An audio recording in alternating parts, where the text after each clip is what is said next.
Last podcast on the left is all about the facts. So when Southern New Hampshire University came on as a sponsor, it was time to do some research. Turns out they offer more than 200 online degree programs, and get this, criminal justice and psychology are some of the most popular.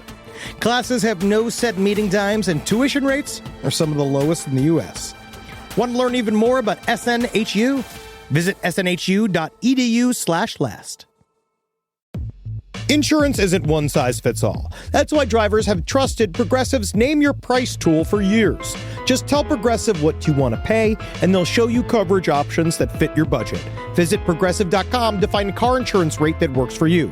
Progressive Casualty Insurance Company and Affiliates. Price and coverage match limited by state law.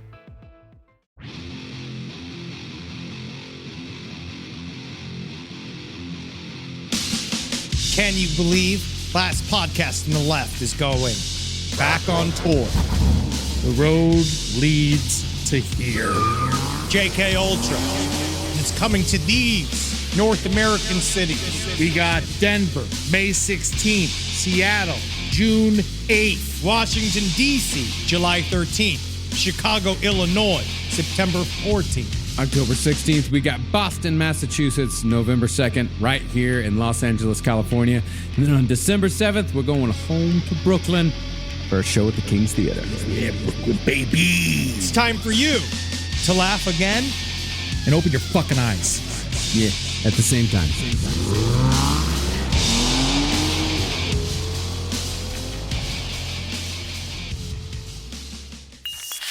There's no place to escape to. This is the last podcast. On the left. That's when the cannibalism started. What was that?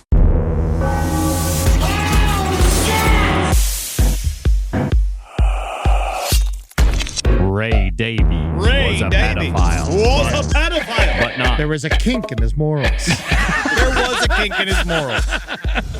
Yeah, do you want to? Is that how we warm up to begin? Ray Davies was a pedophile. Ray Davies, not the Ray Davies that was in the Kinks. Not that one. A different Ray Davies. The one in this story was a pedophile. Dave Davies is also not a pedophile. No, he's not a pedophile. John Bunting really got him. He really got him, babe. Yes, he really did.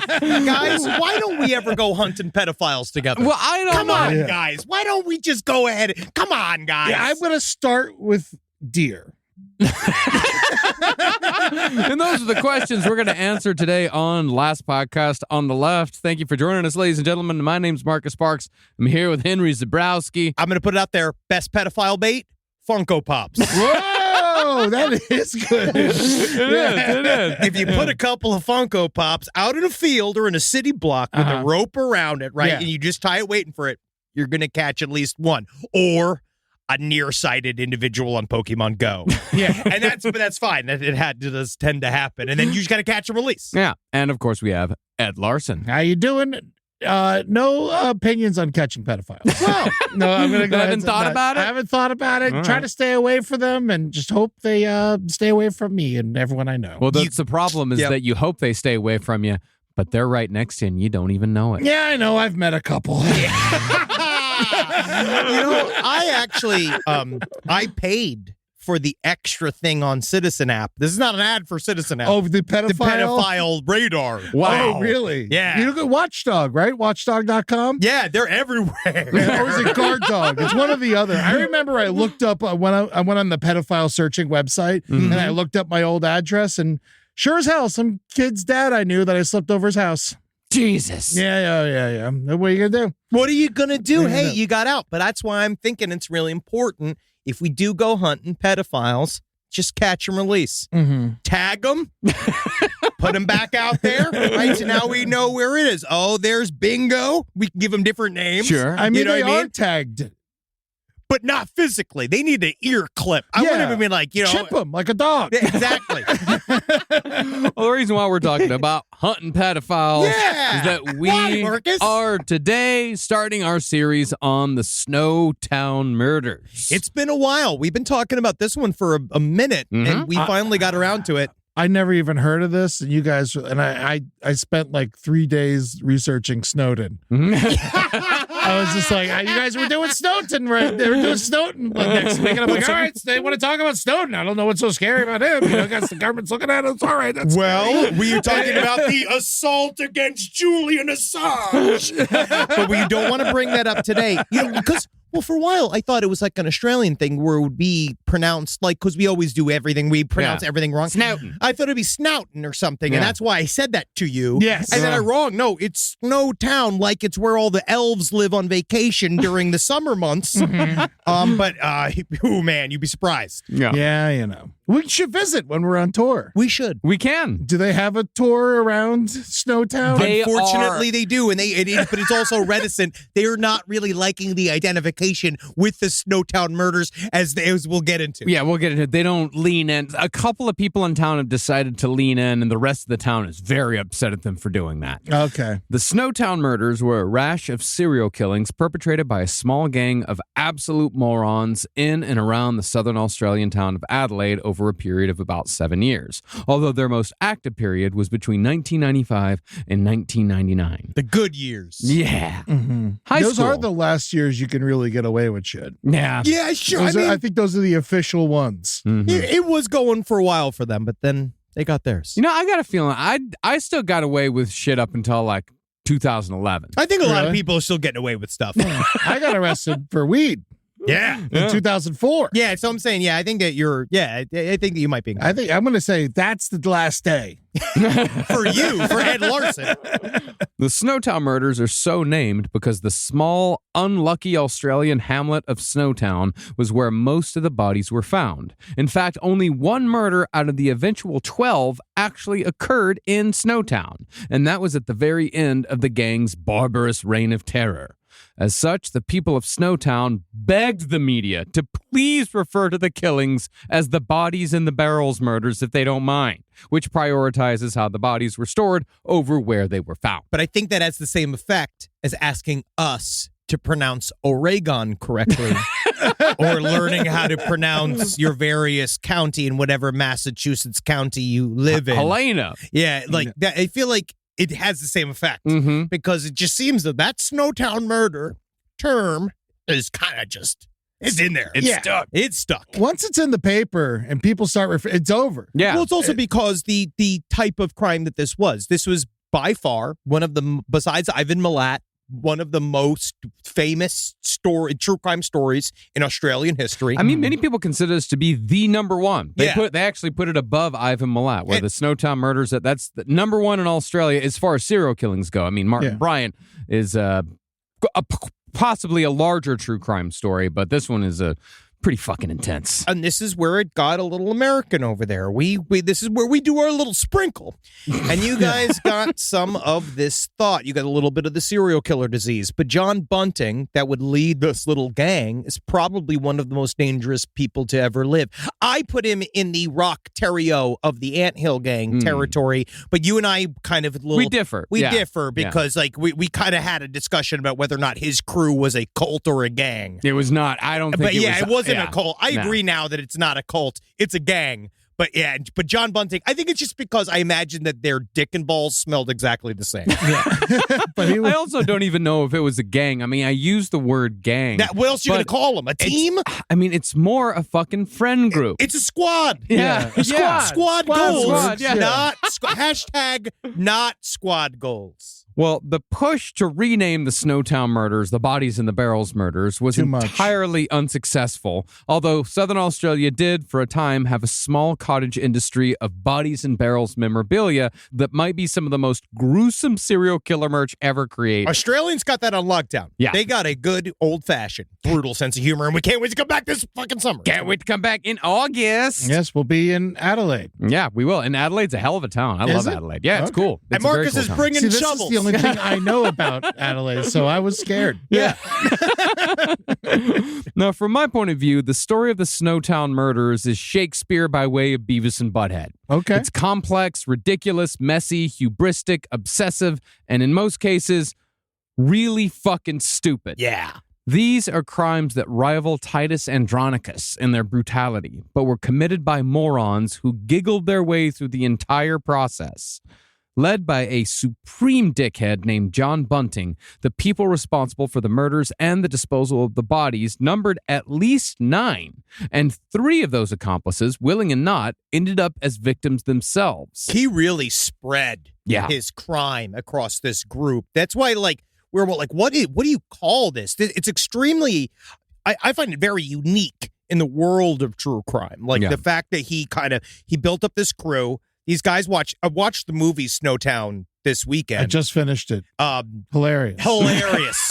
Honestly, we couldn't stop. Like, we've been saying lines back and forth now, like going, ouch, ooh, get his toes. Yeah, get his toes. Like, my favorite line. That, but that's such a great line. Love that line. And you could just, it's brutal because these guys all kind of acted like they were like a little mafia. They were like a little hit crew. We're like they were more like a vigilante squad. They thought they were. Yeah, that's what they believe they were. But it was John Bunting and his right-hand man, Robert Wagner, who would commit the majority of the atrocities that have gone down as the worst serial killings in the history of Australia. Murders so performative and cruel that one could almost describe them as trying too hard. Yeah, they're being edgelords with the torture. They are. Like, it's because that's the whole thing about John Bunting is extraordinarily performative. And I think that's part of why he brought these people in. For him, it was about performing. And for him, it was about, look at me. Look at all these things that I'm doing. Look at how evil I am, but also look at how cool I am for killing all these pedophiles. Well, he kind of thought that the sleepy towns that he kind of bounced between were all in the Bonnie Tyler world of, I need a hero.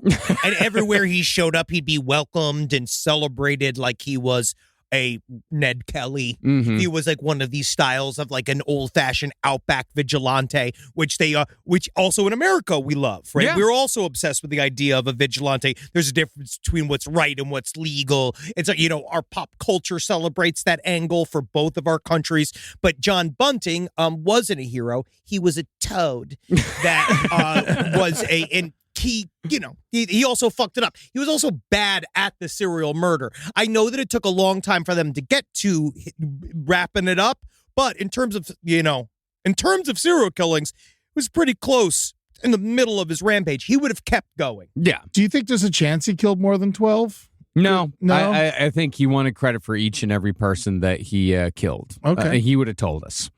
Well, Bunting, partly inspired by Nazi ideology and partly driven by alleged childhood abuse, was ostensibly what you'd call a missionary killer, obsessed with murdering pedophiles, gay people, and those that he considered weak, which often included people with mild intellectual disabilities.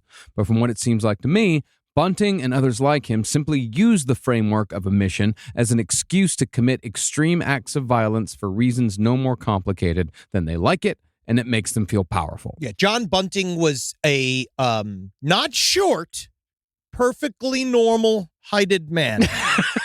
So he's short. No, So he was 5'7". No, he had a great body. If you look at him, you can't say anything wrong about him physically. Not a hog body at all. But he Not is at all. named after the bitchiest move in baseball. He is.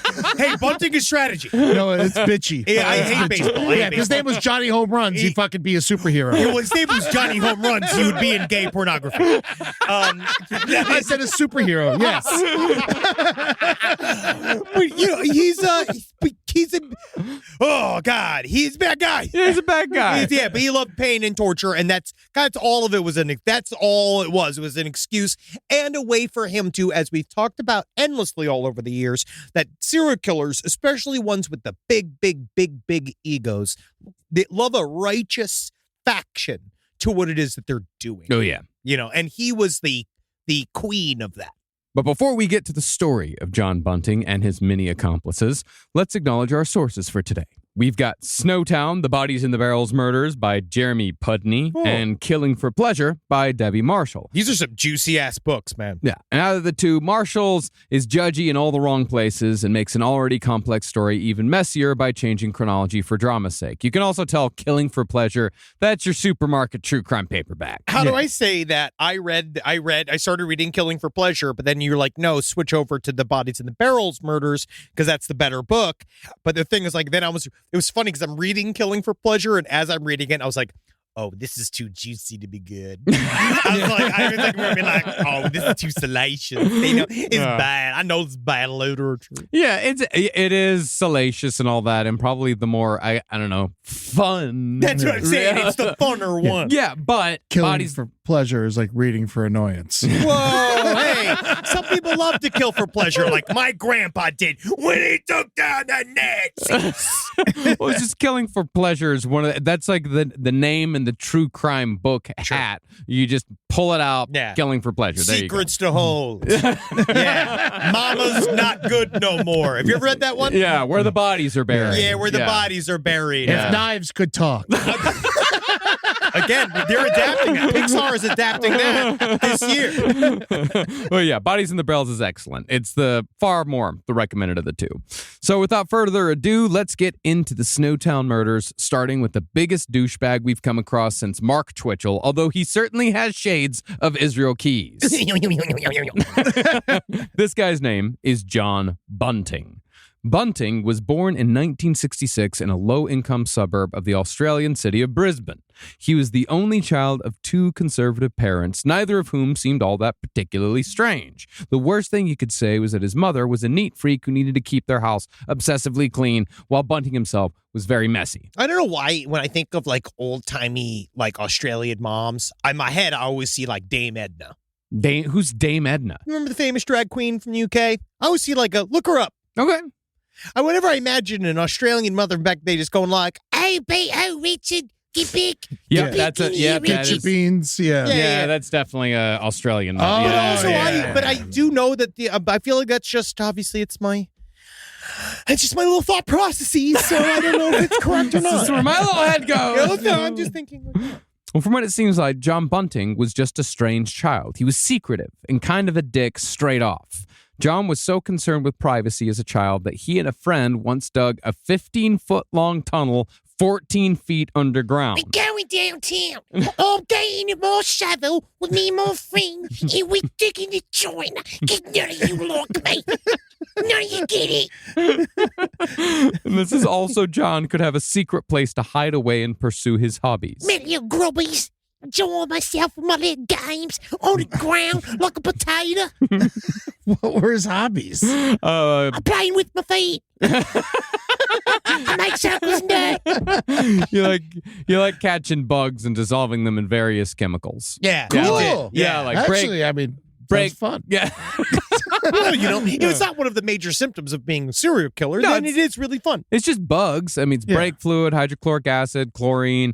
But he would also take careful note as to which chemicals were most effective at killing which bugs. We use very simple. This is very Imagine simple. if we would have made him an exterminator. He was never gonna be an exterminator. He technically had the perfect job, and he got fired. Yeah. But John Bunting was he was just immediately outside of the box. Had like 5 different serial killer tendencies. He just was like it's weird how it works like that. Yeah. He had a knack for chemistry, which he used to make rockets, stink bombs, and mortars, but that knack never translated itself into anything practical because Bunting couldn't do math. Now, this is not a slight on Marcus at all.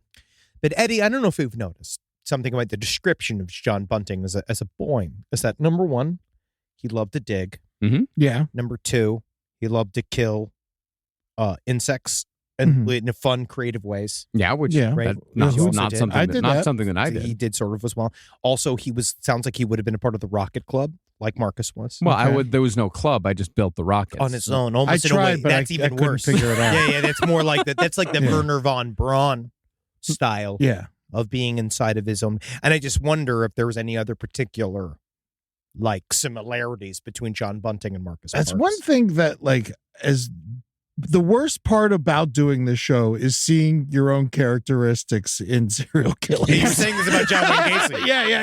Yeah.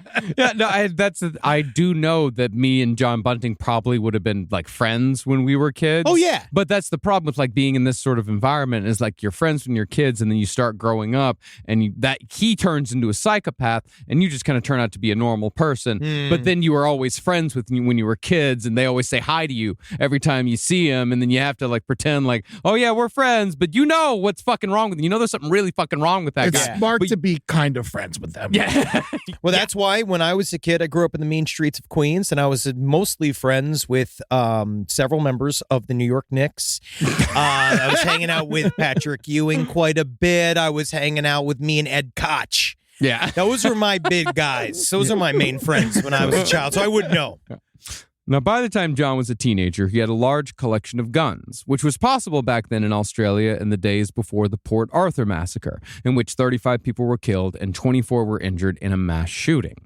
Now, for John Bunting, an interest in World War II history soon turned into an obsession with Nazis. And while some of us are obsessed with understanding Nazism and the stories that spring from such evil, Bunting bought into the ideology of the Nazis. 4 things in common.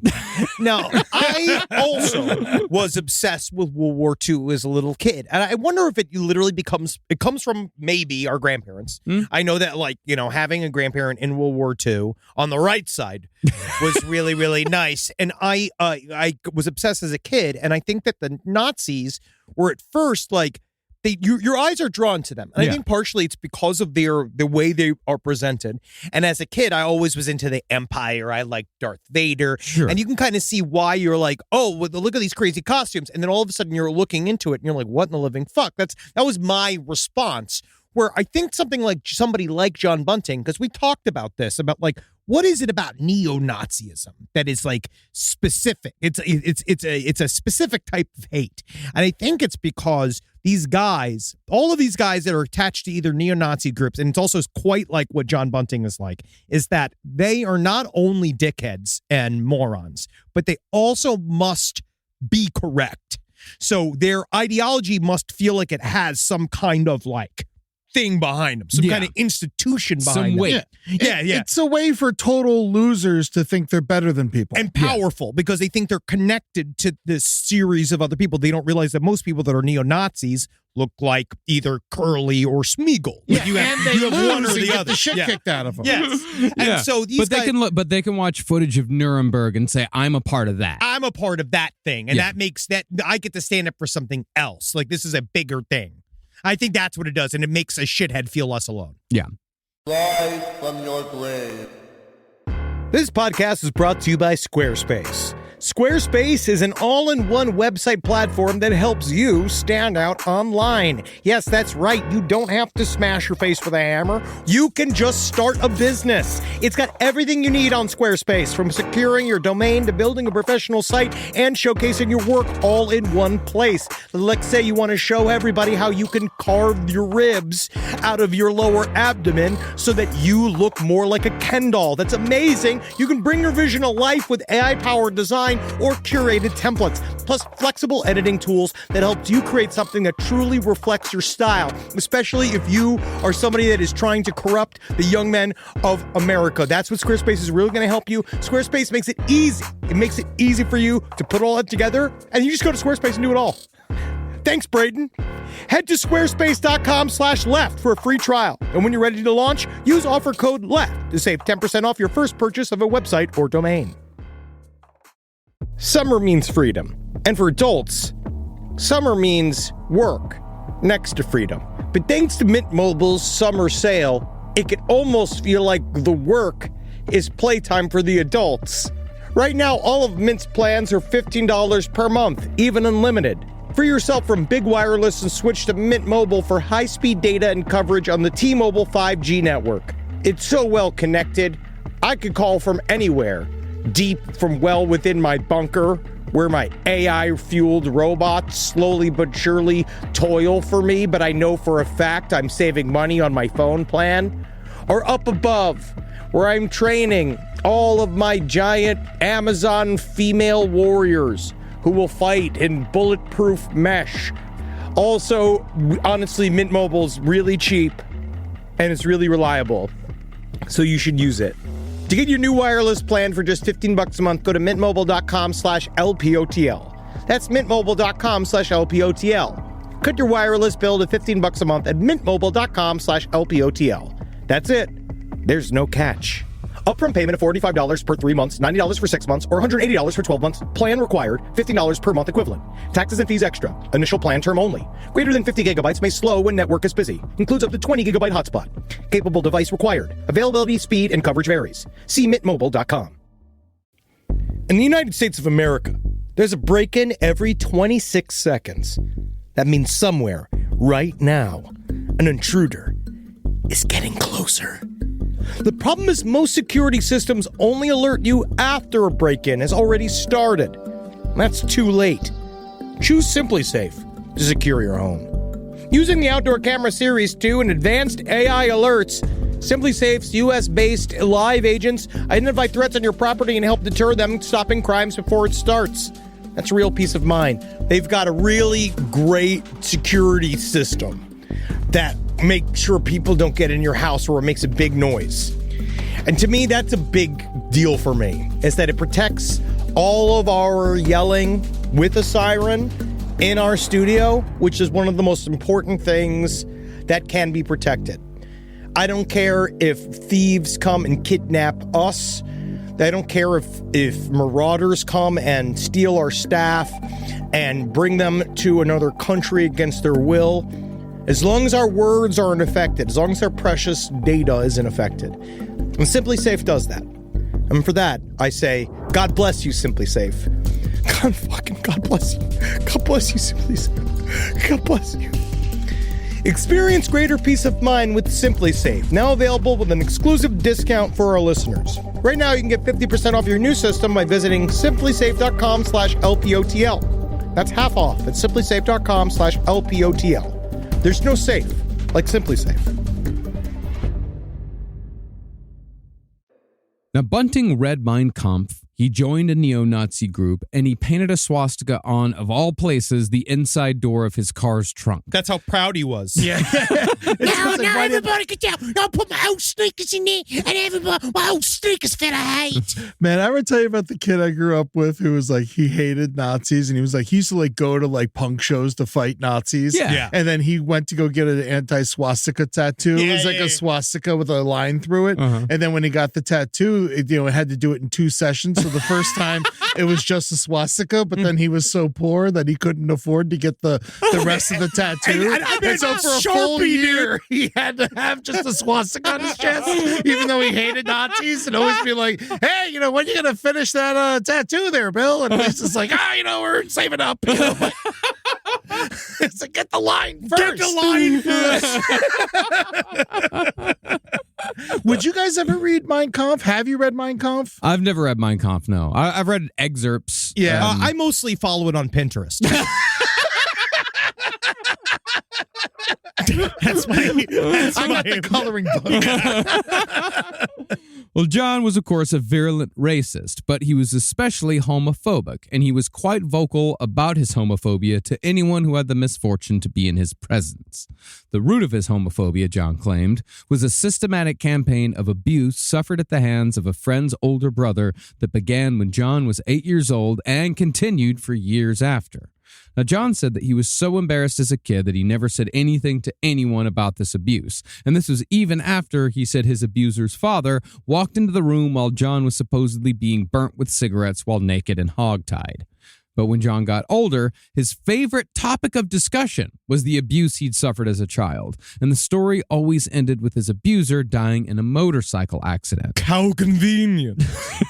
This, Bunting always made sure to say, was a shame because it robbed him of taking any sort of revenge on his abuser. Well, his version of his abuse was intense and it was very involved. And it involved his friend's older brother that would systematically torture him and his friends. And he would do this again and again. Yeah, but the older brother and his friends would torture John. Yes. Yeah. And now I'm starting to understand, which we talked about, is that, again, you have to buy the words of John Bunting. Yes. And say that, do you believe him? I don't know. Because partially is, I think, his own personal obsession with it. Sounds like a bit of a fantasy. Sounds like a thing that he created in his brain in order to justify what he'd do later on, because that it's this like crazy story that he gets to call back to at all times. Or it could very much be real. I mean, that's the thing. I mean, if the stories to come are any indication, molestation seemed to be a fairly common occurrence in the world John Bunting inhabited. I think he was, yeah. Molestation happened a lot. It was in the air. Yeah. Like old Hollywood. You know what I mean? When fame and glitz was everywhere. Oh, in southern Australia, you could smell the freshly blossoming child molestation. People need something to do. You know, it's just too. Yeah, you got to give people jobs. Yeah. No, man. But hey, last I checked, there's not a lot of money in child molestation. Not anymore. That's Yeah, not in this economy. What's a guy supposed to do?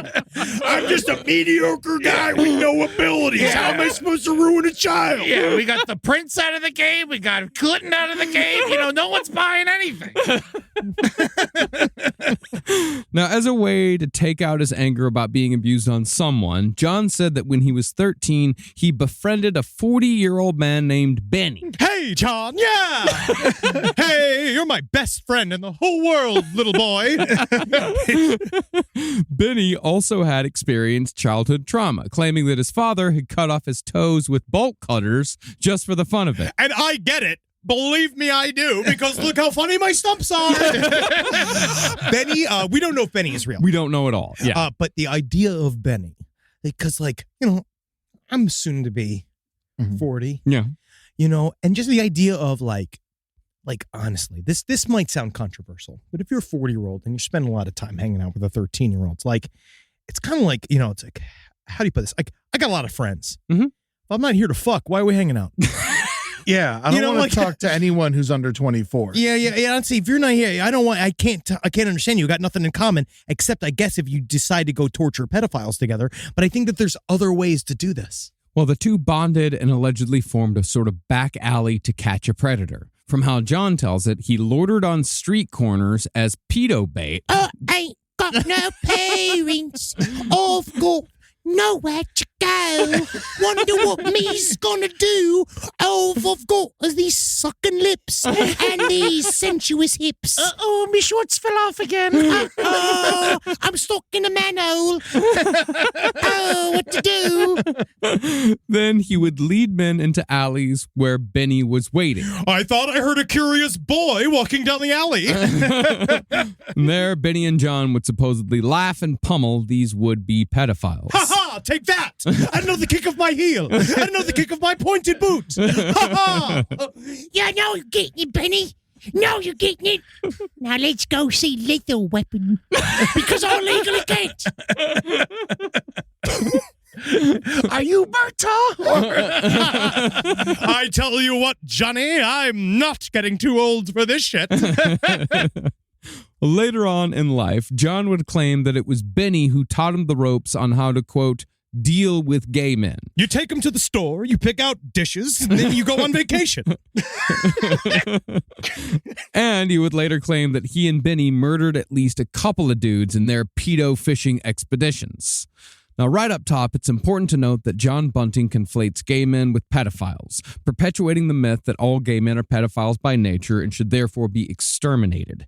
In his mind, trans women are also pedophiles because he considered them to be gay men who just happen to dress like women.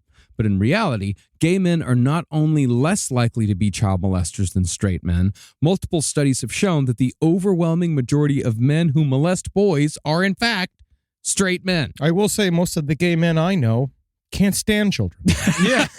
And want to have, like, literally actively avoid them. Well, they're like the only people I really know that know who they are. You know, like. Well, straight men are sort of like, we're in that way, you know, we deal with that a lot. We don't know how to say our feelings. And so sometimes we either, you know, like, we should go to therapy, but instead, sometimes we build a giant machine that we use to sort of occupy a bunch of police officers' time and take over a small town.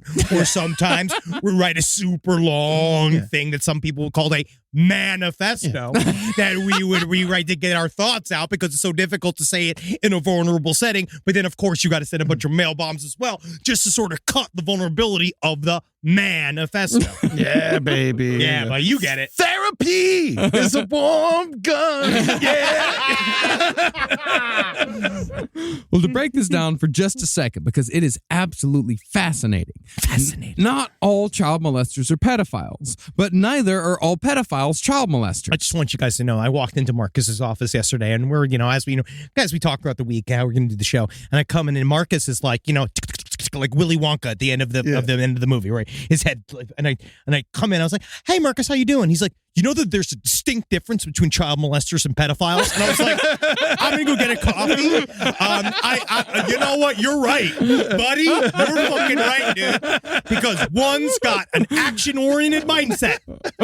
Yeah. Well, I was able to, smooth that out a little bit. That was a knee-jerk reaction. I was able to smooth out that distinction just a little bit. Because I don't want to get, listen, I don't want to get the letters from our non-practicing pedophile listeners who are like, you just don't understand what I do. You know how often I have to have sex with a man who's on his knees? They're all semantics, man. Yeah. It is semantics, but they need semantics.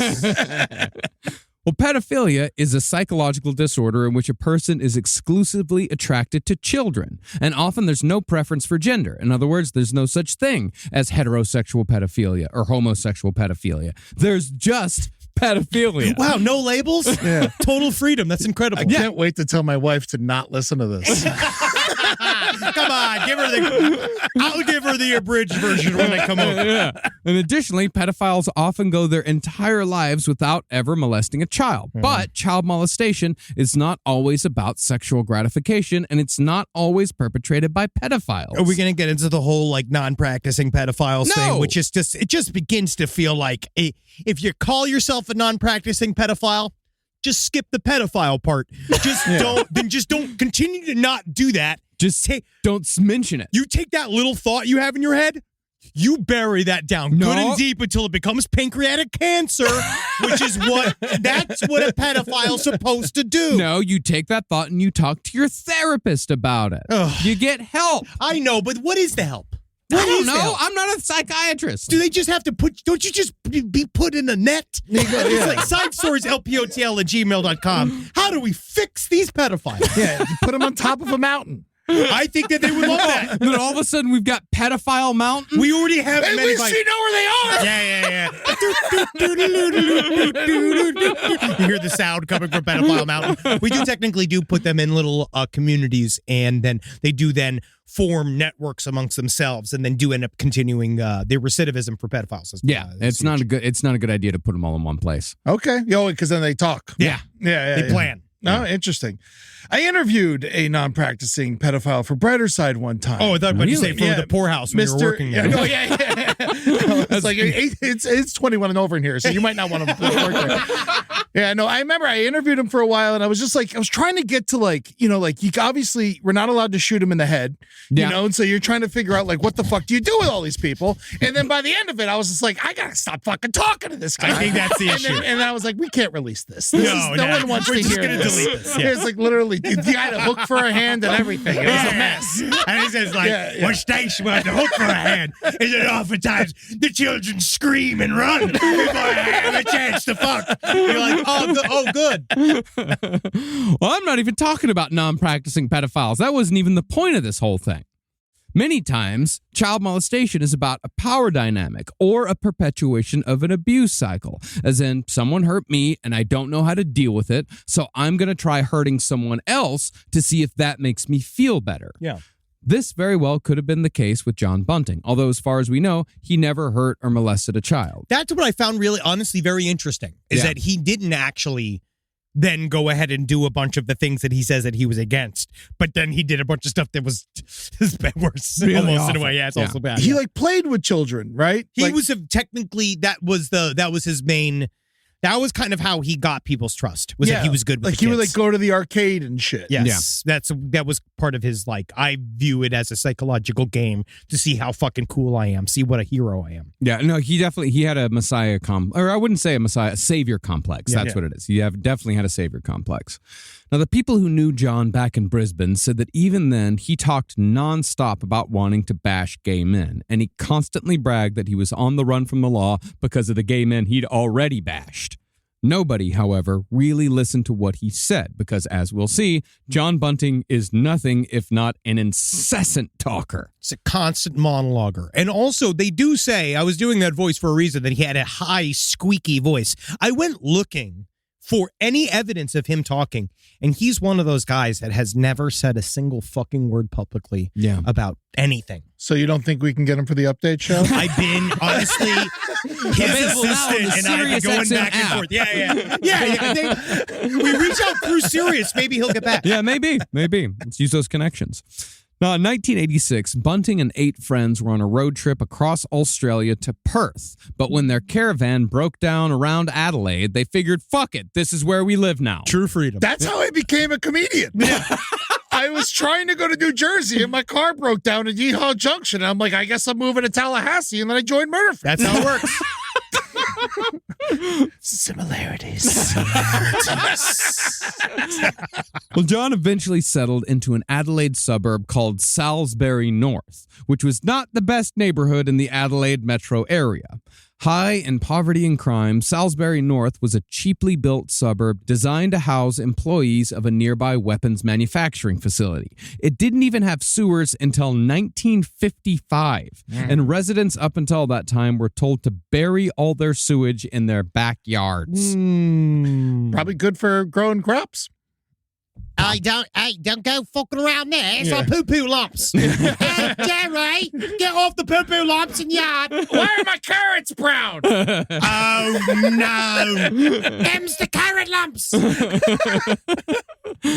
By the time Bunting moved in during the mid-'80s, conditions weren't much better. From what I can tell, and this may be unfair, let me know if it is. But it seems like Salisbury North was sort of a neighborhood for misfits. I can hear the clicking and the clacking. I can hear the typing. It seemed like a place where people were shoved instead of being in a place where people lived. Or it could also be that the sorts of outsiders that populate this story were just the sorts of people that were willing to hang out with a guy like John Bunting. For me, it's like a town that's made for wet steak. Oh, yeah, it's a wet steak. There's a wet steak. It's bad chicken. Yeah. Bad chicken town. See, part of what makes this story different from other serial killer tales is that Bunting and his cronies weren't murdering strangers. Every person they killed was either personally known to them or was at the very least an acquaintance or a friend of a friend. And while some of them were apparently very nice and some were just mentally ill, a few of the people they killed were real pieces of shit. Yeah, because they're killing the people they hung out with, which was other pieces of shit. And John Bunting, I actually feel like this is a suburb thing.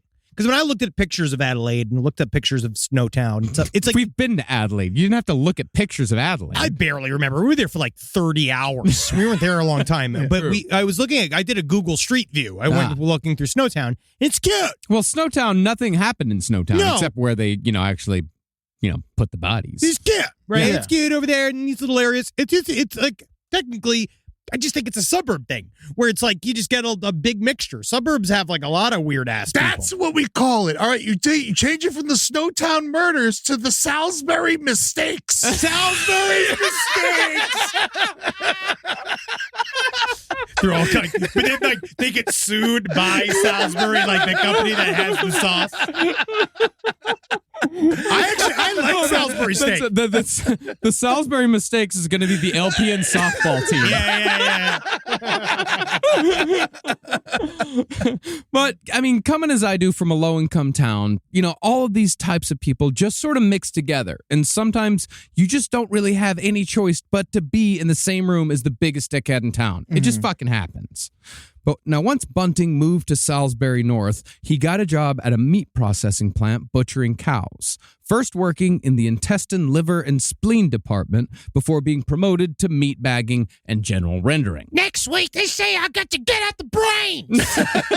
I'm damn right to cut off a cow's face. Oh, but I like killing the intestines. It's pretty gross, man. Yeah, Of course. Now, John loved working at the slaughterhouse, and he loved telling people how much he loved working there. He loved it. And he would describe in detail how he'd use a stun gun to immobilize a cow before cutting its throat. It's the one time I really feel like if he had just stayed at the abattoir, he would have been fine. Like, it's like, how often can you say that? Being like, if he just could have found and kept his stable home at the slaughterhouse. Yeah. Maybe he'd have a chance. Maybe if he would have saw a bull fucking a calf, he would have stayed. But what gave John the edge in the slaughterhouse and what would make him a particularly disgusting serial killer later on was the fact that John Bunting had been born with no sense of smell. Yeah. So, spending all day knee-deep in blood, cow shit, and intestines was no problem whatsoever for John Bunting, just as being in the presence of rotting corpses wouldn't be a problem later on. Hey, come here. I'm going to tell you a little secret there. I kind of like it. My favorite cousin has no sense of smell. Yeah? And it's great. And she's my favorite because I can fart around her. That's great. Yeah. So Well, she just laughs at the noise. Yeah. That's really fun. You can have a new thing called Aussie Candle Aussie Candle. instead of Yankee Candle. It's Aussie Candle, but it smells like fucking pig intestines. Cow fuck. Cow cum, cow juice. Someone did send me like a candle that was like the smell was the Essex, like the ship. Yeah. Whoa. Did you ever burn it? Yeah, it was It was wild. interesting. I want to smell it. Is it in the I got office? it up in the office. Yeah, And then we got. Where do we? I mean, we don't want to light it in the building. Yeah, you sure. light it out in the parking Let's lot. light it in here. Let's light it in the parking lot. Yeah, or in the bathroom. You guys Parking lot. never want to have fun. I want to do it in the studio. Now, in his leisure time, Bunting collected guns, knives, and ropes. He made poison, blowtorches, and Molotov cocktails, and he boasted to his roommates about how much he just loved killing. He also went on and on about how much he hated gay people and pedophiles, how much he'd like to kill them, and how he'd in fact killed a couple already years ago, somewhere else. Yeah. Now, by 1989, John Bunting met an 18-year-old girl named Veronica Tripp, the first of many vulnerable people that John would take advantage of over the next decade. Tripp had a mild intellectual disability. She could barely see, and she couldn't read. But my God, could she dance? Yeah, just to see her up there, you wouldn't even believe she was all jacked up. You barely tell her last name's Tripp. And somehow she found John Bunting captivating. But she also said that John was, quote, Thick as a brick. Thicker than me. That's for sure. could you say that a little more enunciated? Thick as a brick. Thicker than me. That's for sure. You just said it worse than the first time. It's Australian. Yeah, we'll subtitle Thick as it. a brick. Thicker than me. Thick as a brick. Thicker than me. Thick as a That's for brick. sure. Thick as a brick. She Thick said she was as mine. and said thicker than me. That's for sure. And that's what gets me about the people involved in this story. Like, most of them are just smart enough to know they aren't very bright, but they also think that everyone else is dumber than they are. Oh, of course. But then she found John Bunting. I also thought you put this in a really good way when we were talking about it during our production meeting about how, like, it's just that John Bunting is one tiny click smarter than every other piece of shit in the circle around him. Yes. Yeah, it's just like he's Damien Hasenkopf. Yeah. He's just the tiniest bit smarter. He's the smartest. He's the smartest person in the room somehow in a room full of idiots. Yeah. But at any rate, What were you Veronica. about to say? What, Oh, were you you about to about try to say to- something? you about to make a gonna comment say- about- nothing. I was just saying that, I feel like I'm smarter than both of you. Fuck you! I got a longer taint. That's not true. My taint is longer. I have a longer taint than him. Really? Yeah, his Yeah. balls are too long. Oh. Yeah, But it's not about the balls. It's about the base. I actually never measured my taint because I'm smarter than Henry. I know. I've seen the documents. I can look from his pants. But at any rate, Veronica married John Bunting in September of 1989, looking past his habit of incessantly talking about murdering pigs with skewers because he liked watching them bleed out. Hey, Carolina deals with your talk about records. She talks with me about records. She also loves records. They got a whole show. Yeah, I'm we have an saying- entire show about music. I was saying everybody's got topics that they stick to. None of my family wanted to hear me talk about the extended versions of the different cereals I miss that I was explaining while my mom was in town. I was like, Double Dip Crunch. Where's that at? Where's Double Dip Crunch? And I was like, Mom, what's that cereal I like? And she was like, oh, it was one of the Raisin brands. It was Raisin. I was like, Mom, you know. Which one? She was like, oh, you have Henry Thomas, you always loved your cereals. And I was like, I know I did. What was the cereals? And then it was like Natalie and Jackie both were sliding. And then Natalie finally was like, stop talking about cereal. It's like, welcome to my life. Does she not know the rule of visiting mother? The rule of chewing time? The rule of extend the conversation. Extend the conversation. Whoa. Built-in nap time also works. Oh, yes. Now, after John got married, he was no longer so abstract about who he wanted to kill. Instead of just saying he wanted to kill gay people in general, he was now talking about specific neighbors, fantasizing out loud about filling his home with the corpses of dead gay men and pedophiles, giggling as he talked about treating them like puppets. I also find his character to be very interesting because right before this, he was like a nomad. He was bouncing back and forth between kind of like weird little jobs and didn't know where to live. And then the way they talked about with Veronica Tripp and her kids, it's like he showed up.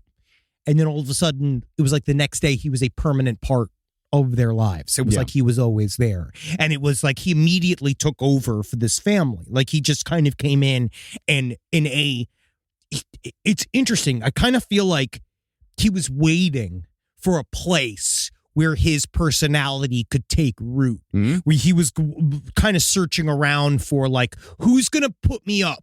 Who's going to plant me in a spot so that I can finally be me, the me I've always wanted to be. Kind of also weirdly reminds me, I've been watching the O.J. Simpson documentary series. It kind of reminds me about Made that. in America? Yeah, where it's like that man talks about, O.J. Simpson kind of talks about how he was like, I'm a man that time was waiting for. Yeah. Well, a couple of years later, John and Veronica moved into government-subsidized housing at 203 Waterloo Corner Road. This is where John would live until the Snowtown murders were finally discovered, and this neighborhood is where he would meet his eventual accomplices. Now, out of the three main accomplices that would follow John down the path of murder, none were more involved than Robert Joe Wagner.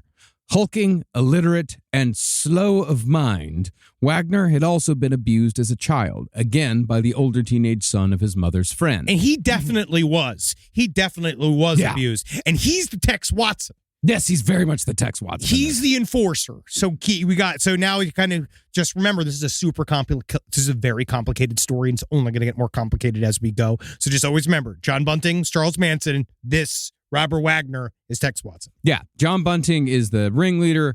Robert Wagner is his right-hand man. Robert Wagner and Joe Bunting are the two guys who would commit the most heinous acts of murder throughout.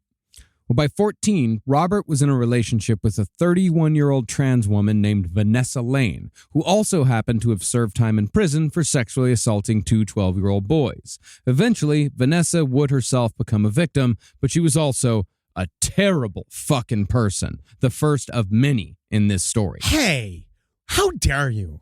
Okay?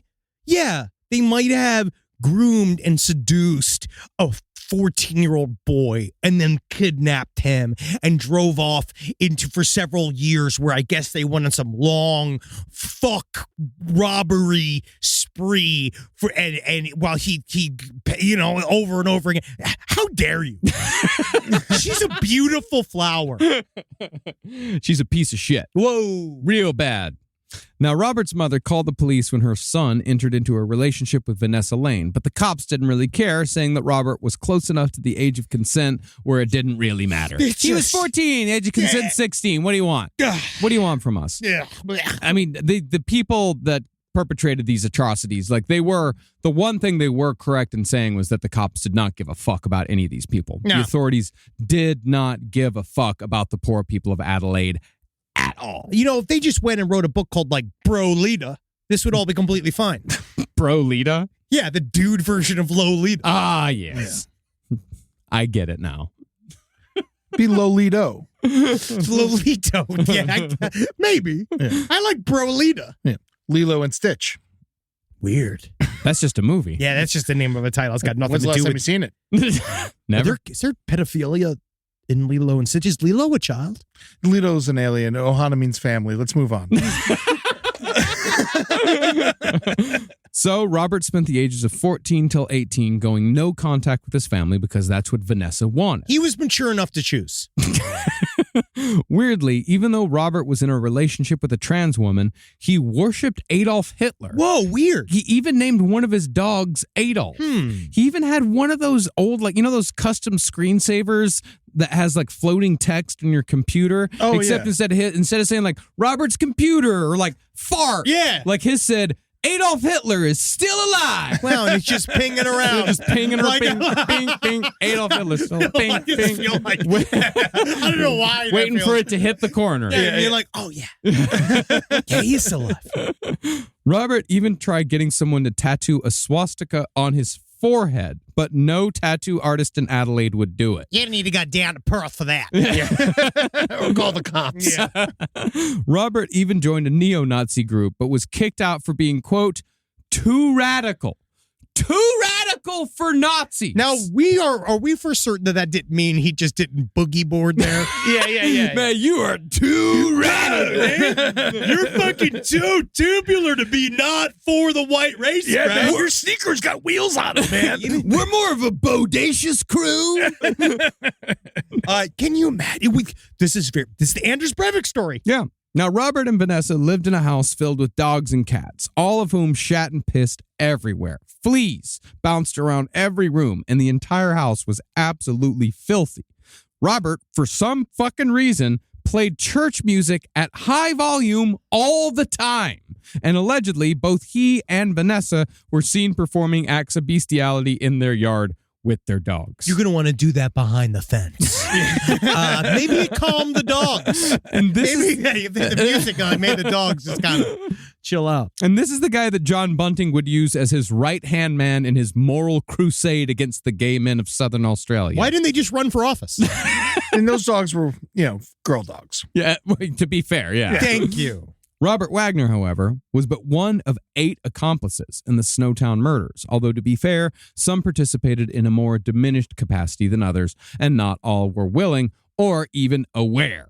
Robert Skews, for example, was a man in his 50s with brain damage who lived next door to John Bunting, and he was hoping to continue the quiet life living off disability that he'd been living the last few decades. Skews, however, was the connection between John Bunting and Robert Wagner. See, John Bunting and his wife became friends with Robert Skews, and Robert Skews was friends with Robert Wagner and Vanessa Lane. So before long, all 5 of them had formed a tight-knit friend group. I think the term would be nowadays the kids would say that would be what you would call a nightmare blunt rotation.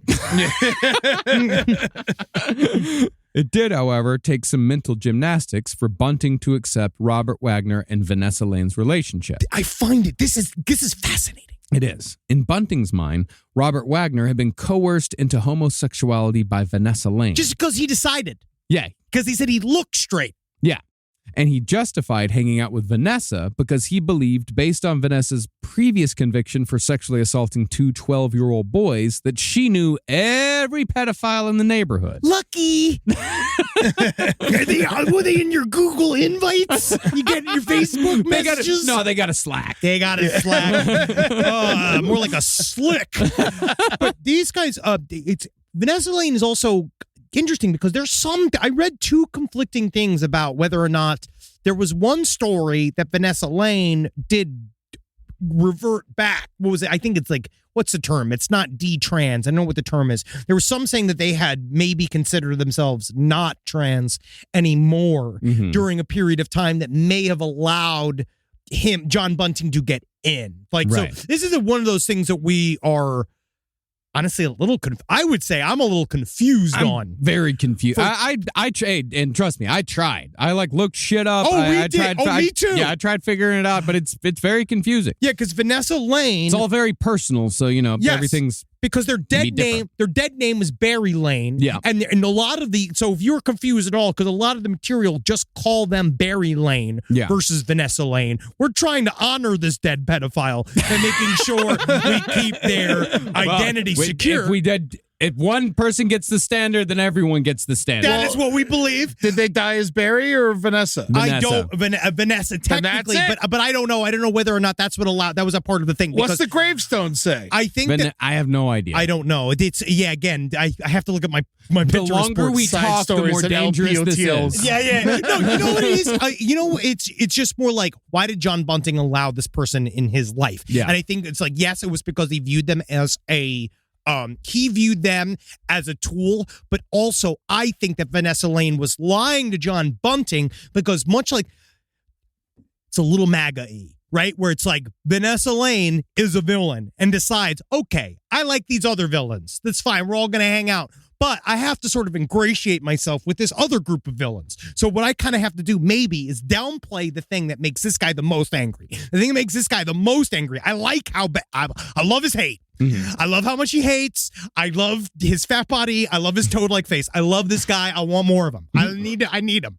And so what she decided was, I think, I'll downplay it, get you in closer to me, maybe because you are talking dangerous. Maybe you're already starting to talk dangerous about how you want to kill a bunch of gay people and you want to quote-unquote kill a bunch of pedophiles, that you equate the two together. Maybe you're like, very similar to why women date serial killers, why anybody dates a serial killer.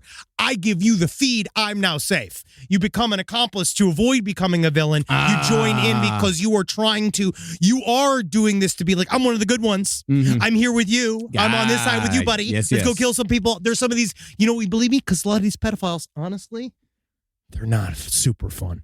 Like, they're not like, listen, I'll get it, John. It's bad out there. We don't like the pedophiles because, honestly, they cheat at Monopoly. Yeah, and they also knew that he would kill the people they didn't want around anymore. Or that maybe knew about other crimes that they've committed. They could clean up some fucking loose ends for themselves. Well, at this point, though, he hasn't killed anyone. No, not yet. At this point, and I think that might even be giving Vanessa a little bit too much credit.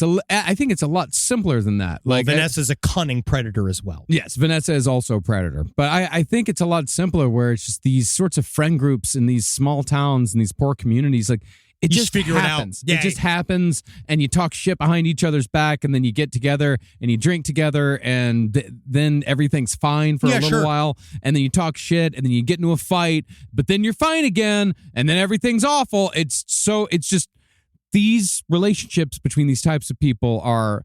It's simple and complicated all at the same time, and nothing makes sense because they're all fucking morons. It's like, I don't like trans women, but you're my trans woman. Yes. But the murder gang led by John Bunting wasn't complete just yet. Soon enough, they began hanging out with Mark Hayden, who was described as a, quote, taciturn dullard. Hey, it's not a way to describe a man. I ain't taciturn. What's it mean? What's a taciturn? That's a type of bird. Backward, slow. Do you know what taciturn means? No, I never heard the word before. It's a good word. Yeah. You know what I am? Mister, you look like a bear.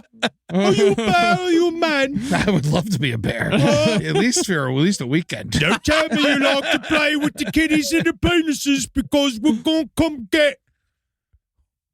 That's pretty taciturn. Yeah, okay. Yeah. In the movie, he was the guy with the long beard? Yes. Okay, good. Yeah. Backward, slow. Hayden spoke in monosyllables and was described as a meek follower. Now, naturally, John Bunting saw another person he could control when he met Mark Hayden at a welding course. The two became fast friends, and they'd often take Mark's Land Cruiser out to the salt flats to do wheelies in junkyards. Enter into the scene Verna Sinclair. Now, Verna first tried going for John Bunting, but when he rejected her because she had 7 children from 5 men, she shifted her focus to Mark Hayden. Look at that irrational thought. And she shifted her focus to Mark Hayden. I don't like it because I don't think you can commit. Yeah. She shifted her focus to Mark Hayden because he was willing to watch her children while she went out. Oh. And soon, she and Mark were married in the LDS church because Verna was a Mormon. Yay! But when she went to change her last name, she went ahead and changed her first name as well. I just am so sick of this shit. It's just like, it really is difficult to keep this shit straight because they all have their legal names, what they call themselves, and then like what the town calls them. Everybody's got like 3 names and everything. They're all the same. It's not even like, it's not cool. It's not like she became like Scissor Lady or like Mrs. Thunderbutts. It's like she just changed it to Elizabeth. Yeah, because she wanted to avoid, like, she wanted to avoid any exes tracking her down. Yeah, you know how it is. All these men coming around looking to make a poke. And she was a handsome woman. Sure. But I don't know why she necessarily thought that there was going to be all these dudes showing up from the past looking to make slick. But I also think that that's... I think it was dudes in the past looking for money she owed. I smell a sequel to Book of Mormon, though. Well, Verna Sinclair became Elizabeth Hayden, and she too would fall victim to John Bunting's murder gang. Now, after about a year at 203 Waterloo Corner Road, John Bunting began digging the same sort of tunnel that he dug when he was a child. Although I think burrow might be a better way to describe this. Yeah, I'll be burrowing. Yeah, I'll make a little comfortable little hole in the ground for me and my friends, yeah. You know what they say, you can take the tunnel out of the boy, but you can't take the boy out the tunnel, especially if you smash his fucking bones and you let it eat like it was so much soil, you wouldn't tell the difference between the boy and the tunnel. It's like if Albert Fish was Dig Dug.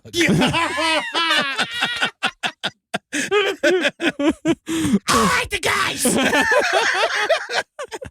Well, John told his wife that the hole was going to be a bunker or, quote, maybe a TV room. I always love a TV room where the roots of the earth itself are tickling my body. It sounds incredible. Have you ever been down in a hole and how good it feels? I hate it because it reminds me makes kind of feel like what it would be like being slowly lowered into the ground inside of a casket. But I'm glad you like it. You know where I feel most comfortable? Sitting in a chair in a home. Yeah. Like in front of a television. I feel truly comfortable in my car. Like I drive around, I'm like, I'm not saying being in a hole is where I'm most comfortable. I'm just saying that the coolness of the dirt that you feel in a hole is incredibly comfortable. How about a compromise? Basement. I like a basement. I like a rumpus room. No, but it's got to be outside. Have you ever laid down? You got to have the coolness of the dirt contrast with the heat of the day. This is a good time for this, actually. Eddie, how do you feel about subterranean lifestyle?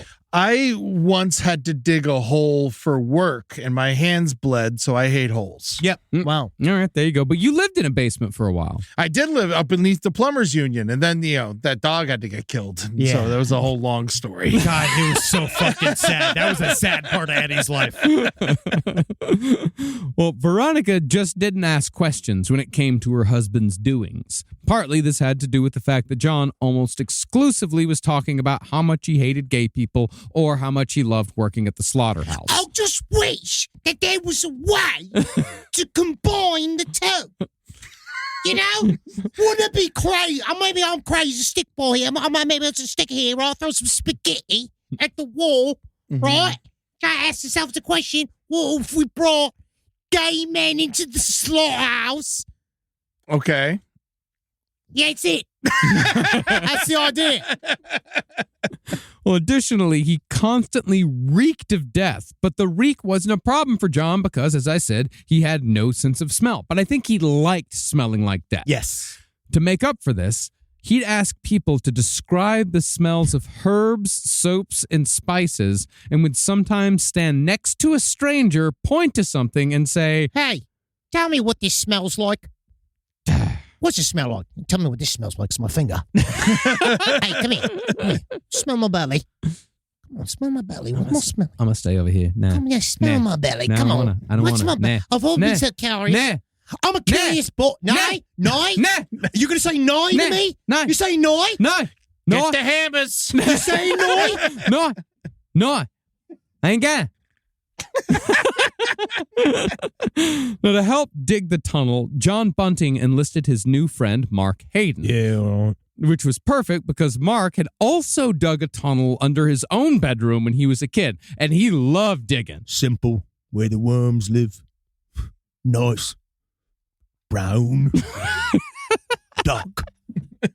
Luck to be in there.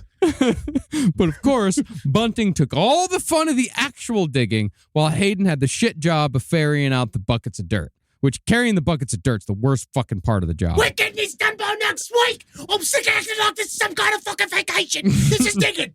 I think the dirt carrying sounds lovely. Really? More than digging. Really? weird. No, the That- digging's I'd easily much the rather- best. No. That is Eddie's Eastern European showing. My back. That's his that's My his back full hurts. Ukrainian. That's like the full because I could see. Imagine Eddie. Tie a bunch of dirt to me. I'll bring it wherever you need. Literally transport Eddie. Look at him. Transport him into 1818 Ukraine. Right? Imagine him in his tunic. Like he's got like a weird sort of like tubular gourd like hat on, and he's just pulling a horse. Like he's pulling the horse. Yeah, the horse is relaxing. Yes.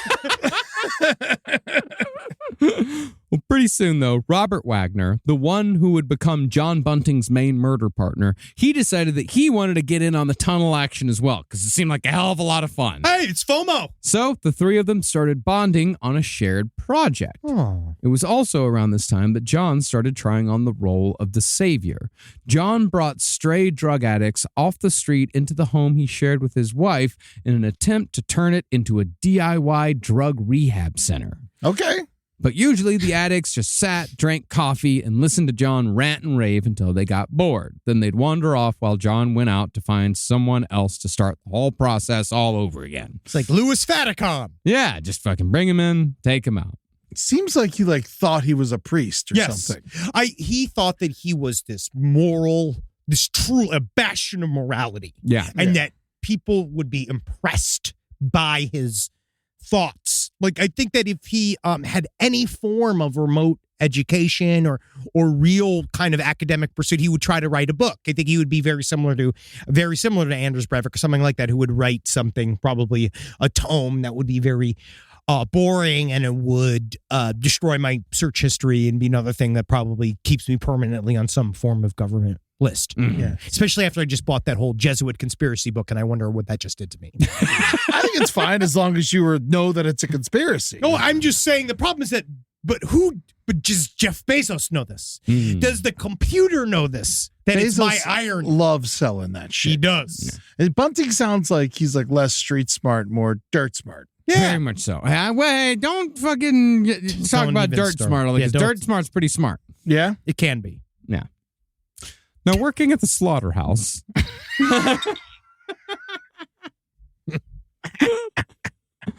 Rise from your grave. This is a paid ad by BetterHelp. It's so important to remember with the busyness of the holidays, every holiday, Arbor Day, that day about the planet, President's Day. There's so many things to adapt to in this life, and it doesn't follow a perfect plan. God, ruins the whole weekend. But therapy with BetterHelp, the world's largest online therapy platform, it can be a space to pause, reevaluate, and adjust to any unexpected changes. With over 30,000 therapists worldwide, BetterHelp is one of the leading online therapy platforms, having served millions of people globally. BetterHelp makes it easier to fit therapy into your routine. You're in good hands, too. BetterHelp therapists have at least 3 years and 1,000 hours of hands-on experience, and hold all required education, training, and certifications. It's easy to do, and the help is better over there. You don't have to navigate life's changes alone. Sign up and get 10% off at betterhelp.com/lastpod. That's betterhelp.com/lastpod. Woo-hoo! Woo! Yeah. Woo! Yeehaw! Bang! Bang! Bang! Bang! Bang! Bang! Man, we got our Omaha steak boxes in today. My Omaha steak box arrived for our personal experience, and I gotta say, just opening it up made me excited. The steam of the dry ice, the gleam of all of the meat products. And you know what it has is one of my favorite things is my selection. It's because obviously I love a big steak, but they do get the little baby steaks, the little sirloins, those little poppers. You can eat 3 or 4 of them in a go. They're like if steaks were oysters. That's like my favorite because they're good for breakfast. You can do 5 or 6 in a go. Go to Omaha Steaks. This is not even just sure they gave us meat, and sure they pay us money, but honestly, they're really good meat. Yeah, you like fat dogs, and I ain't talking about regular dogs. I'm talking about these hot dogs. Man, those hot dogs, they've been chunky. They are thick as Andre the Giant's fingers. Honestly, I'm worried about where I'm going to get a bun that can support these thick dogs. I'll show you where to get one. Thank you. Try the Burger Perfection Flight at omahasteaks.com today. That's 20 premium steak burgers for just $79.99. Plus get $35 off with promo code LEFT. That's omahasteaks.com, promo code LEFT for $35 off at checkout. Terms apply. See site for details. Go and get yourself some meat. Most of us picked a bank at 16 and never looked back. Sound familiar? That's where Chime comes in. They're not like traditional old banks who charge fees and gatekeep perks and rewards. Chime offers the most rewarding, fee-free banking, all with no overdraft fees, no monthly fees, no minimum balance fees. You get 5% cash back on Chime Card in a category of choice, like gas or groceries, all while building credit through regular, everyday spending with no credit check. And you can also grow your money faster with a savings rate that's 9 times the national average. Join the millions who are already banking fee-free with America's #1 choice for banking. Head to chime.com/left. That is chime.com/left. Sign up now. It only takes a few minutes. Chime is a fintech, not a bank. Banking services and Chime Card provided by Chime's bank partners. Qualifying direct deposits required. Terms and limits apply. Go to chime.com/disclosures for details. Now, working at the slaughterhouse seemed to take care of two of John Bunting's needs, feeding both his bloodlust and serving as an outlet for the extreme amount of anger he carried with him everywhere he went. Remember when BTK became a dog catcher? It worked for him too. But after suffering an injury during a motorcycle accident, John had to quit the slaughterhouse. Besides just the loss of the job he loved, the accident also seemed to have injured his brain, because the violence that John had always talked about perpetrating began soon after. For example, when he had to cut his long hair for a new job at the local foundry, John's mother did a terrible job using kitchen scissors. When John looked in the mirror, he snarled, kicked over some furniture, ran outside, grabbed a pickaxe, and furiously started digging in the tunnel. Oh, Mommy! I look terrible! I hate me bangs! Oh my God, my tunnel! I'm doing my tick, tick, tick all day long. Nobody cares about your bangs, John. Remember that, John. Nobody cares where you're at in case people stare. Never! How dare you? How would I go back to the slaughterhouse with this haircut? Well, outbursts of that sort became common, and not too long after, John Bunting committed his first murder. But as opposed to other killers, whose first kill is usually a rageful accident, John's first murder was entirely premeditated. Now, in 1991, Robert Wagner and Vanessa Lane befriended a gay teenager named Clinton Trezise for reasons that aren't completely clear, seeing as how Clinton was just a regular, friendly dude. Bunting became convinced that Clinton was a pedophile. It was because gay people were pedophiles in his mind. Yes. But So, I thought he was 13. You said he was 13. teenager. The Gay teenager. teenager. Yeah, he was 17. He was 17. Yeah. I mean, if you're underage, you know. You could still be a pedophile at 17. Yes, very Yeah. much so. What's the age cut off? I think that it's if prepubescent, postpubescent. I think if you're how do I put this in a way that works? How do we not talk about this? How about this? I didn't ask the question. Wow. So after John invited Clinton over to his house for a social visit, John bashed him in the head with a shovel, killing him. Then, using his powers of persuasion, Bunting convinced Mark Hayden and Vanessa Lane to hide the body.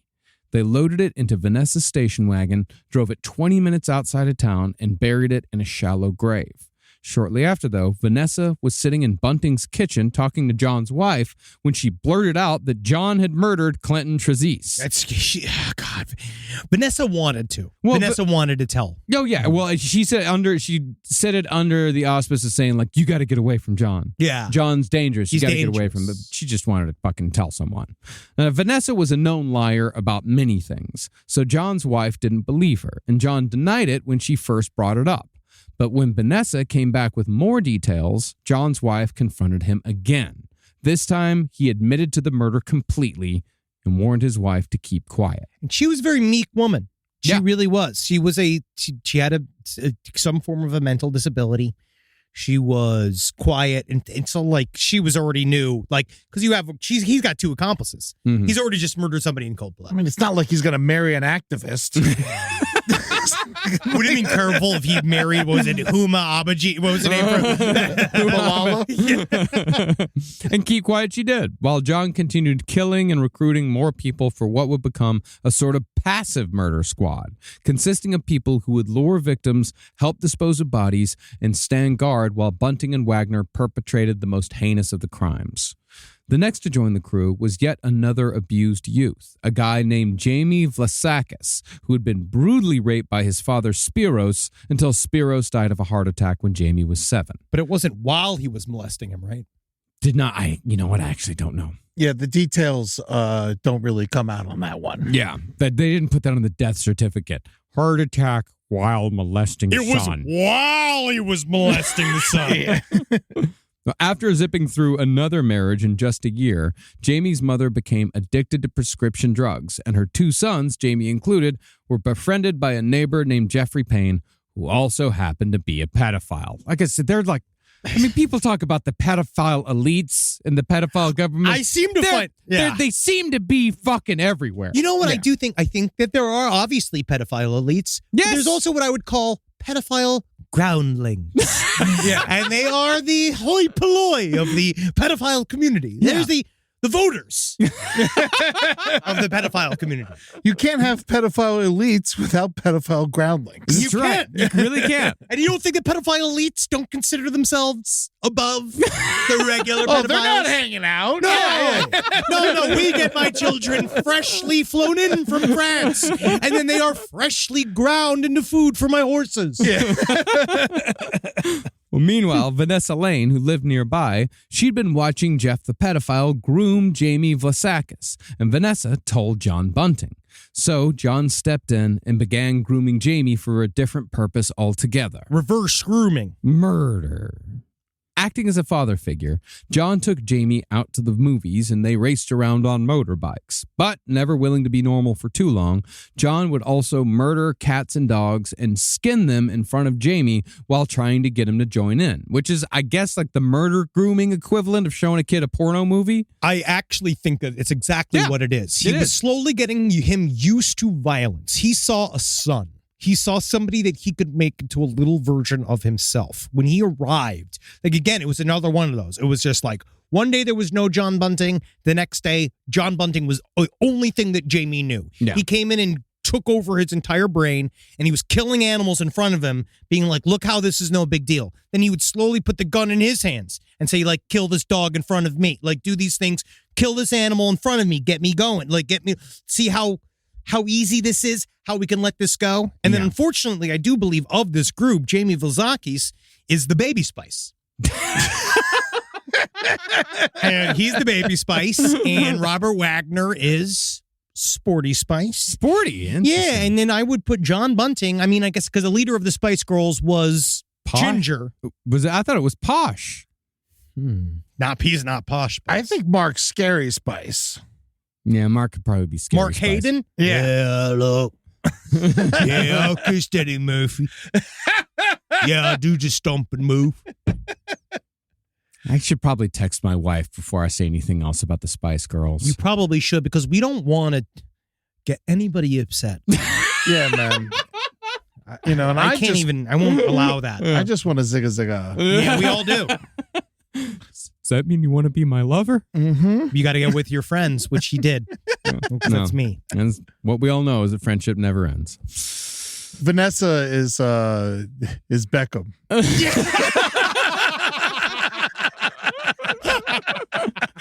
But what brought Jamie fully into John's fold was John's compulsive spying on the neighbors and his habit of searching their houses when they weren't home. This, John said, was in service of rooting out the pedophiles and homosexuals in the neighborhood, which appealed to Jamie because he'd been abused by not just one man, but 2, one of whom was a neighbor. But what really caught Jamie's attention was John's so-called wall of spiders. In a spare bedroom in his house, John Bunting had a huge conspiracy board featuring everyone he suspected of being a neighborhood pedophile, with notes that included addresses, phone numbers, and supposed crimes and proclivities. Hey there, John. I just want to say it's been honestly I love being your neighbour. It's fun to be your neighbour. Can I take a look at the wall of spiders? I just want to see take a gander because it's so interesting and stuff. And then you got to just make sure my name's not on there. Just pull that little pin there, cut a bit of a string there. Oh, look at all these spiders. We better do something about him, all right? I know anyone he rolled up on with like a fucking disposable camera must have been terrified. No, man. everybody, how about we just remember this the way we remember it? Well, one neighbor, for example, was tagged as preferring young boys, while another had played Santa Claus in the past, but had very suspiciously been banned from playing Santa Claus ever again anywhere in Adelaide. We know that's alcoholism. That's definitely alcoholism. Or he lost weight. Cancer. But you don't get banned for that. You just get put on a wait list. Yeah, you got to get fatless. Yeah. Well, all of these alleged pedophiles were connected with wool string, although I think John just did that because it made the board look more legit. It's nice because then you always follow the strings to the pedophiles. That's what I like about it. And blue's my favorite color, and I hate spiders and days. He really liked arts and crafts. He did. It's like, He loved him. He did. At first, though, all John would do with this information and speculation was make prank phone calls, spray graffiti on their houses, or pour brake fluid on their cars. Harassment, yes, but definitely all things preferable to being murdered. It is crazy that he would do these like weeks long like prank call things. He'd just pick up like stuff. I mean, Hi there, hey. I hear that ice cream tricks go and you better go out there and fuck those kids. I there, you smelly and you stupid, you fat bitch. Oh, I smell you for me, you dumb. this is the time of like the height of popularity for the Jerky Boys. Yeah, it really is. But speaking of murder, the dossier that was most extensive was the one that John kept on Vanessa Lane, which was ironic considering how most of the information on the wall was from Vanessa Lane, who was also a known liar. yeah, I think that she was delivering things to him to make him distracted from killing her. Yes. But by the mid-90s, the relationship between Robert Wagner and Vanessa Lane had deteriorated. Likewise, John Bunting's marriage had also ended, and he was now in a relationship with Jamie Vlasakis' mother, Elizabeth Harvey. Okay, so remember that? So John Bunting is no longer with everybody's favorite dancer, Veronica Tripp. She's gone. She's out. Yeah. Well, no, she's actually kind of not. She's but still she around. is. She's still around. But they're not in love anymore. No. Now he's in love with Jamie Vlasakis' mother, Elizabeth Harvey. Mm-hmm. All right? Who would go on to play the woman that would play that woman would win the AFI award for the movie Snowtown. Nice. And so Robert Wagner left Vanessa and moved in with John Bunting, Elizabeth Harvey, and Jamie Vlasakis.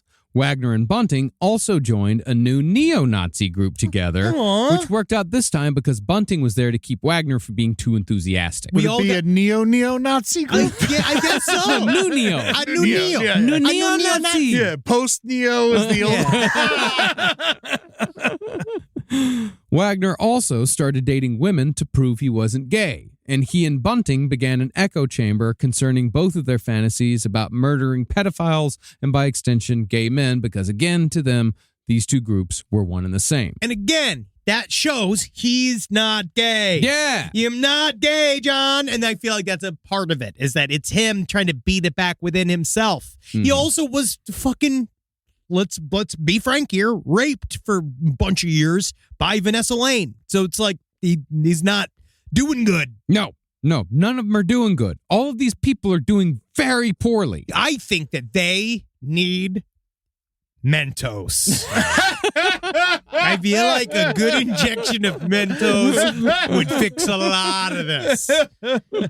Now, Bunting and Wagner's movements during this period before the murder spree truly began are a little confusing because these people are, to put it bluntly, racist, moronic, homophobic trash. Anyone who's been around these sorts of people knows that they're constantly moving from one house or town to another. They're fucking this person. They're moving in with that one. They're getting back with another. Then they're ending up back where they started with a couple of extra kids in tow before they do the whole fucking thing all over again. It's an I don't use soap opera. Also, this used to happen. This is for the kids out there. Trash used to operate in silence and in privacy, or out loud to the neighborhood. And a thing that we used to call Facebook. What you call Facebook, we used to call directly outside of our homes. We would look at the trash operating and how the trash move in and out. Now the trash like this, they just talk about it on the internet. Mm-hmm. Yeah. They also perform on the internet. Oh, and very hang much out so. on the internet. You've seen, go on to TikTok. Oh, There's a lot of these guys on there. You see my algorithm just filled with them. Oh, yeah.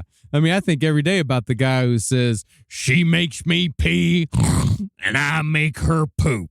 I think about that guy constantly. Oh, yeah. And he used to be somebody's neighbor. You know, my Now favorite, I get to enjoy him. what I love, and I just send it over and over to Jackie, is various versions of the same old man, no shirt, sitting in a bed. And I can only do it because it's silent. It's a silent video, and it's him just going, making cunnilingus tongue. It's going, like just in the mic, just at the I think phone. you need to do it louder. Yeah, you gotta do it. No, I think you can do it with that. Yeah.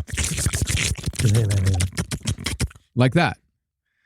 Quality. Okay, yeah, that was the one. Yeah, That was the one. yeah. That was the one. That was bad. Practice makes disgusting. It's a little. Oh, you know what I call those? Clit flutters. Oh, God, it's your wife's birthday. What do you think's gonna go on later?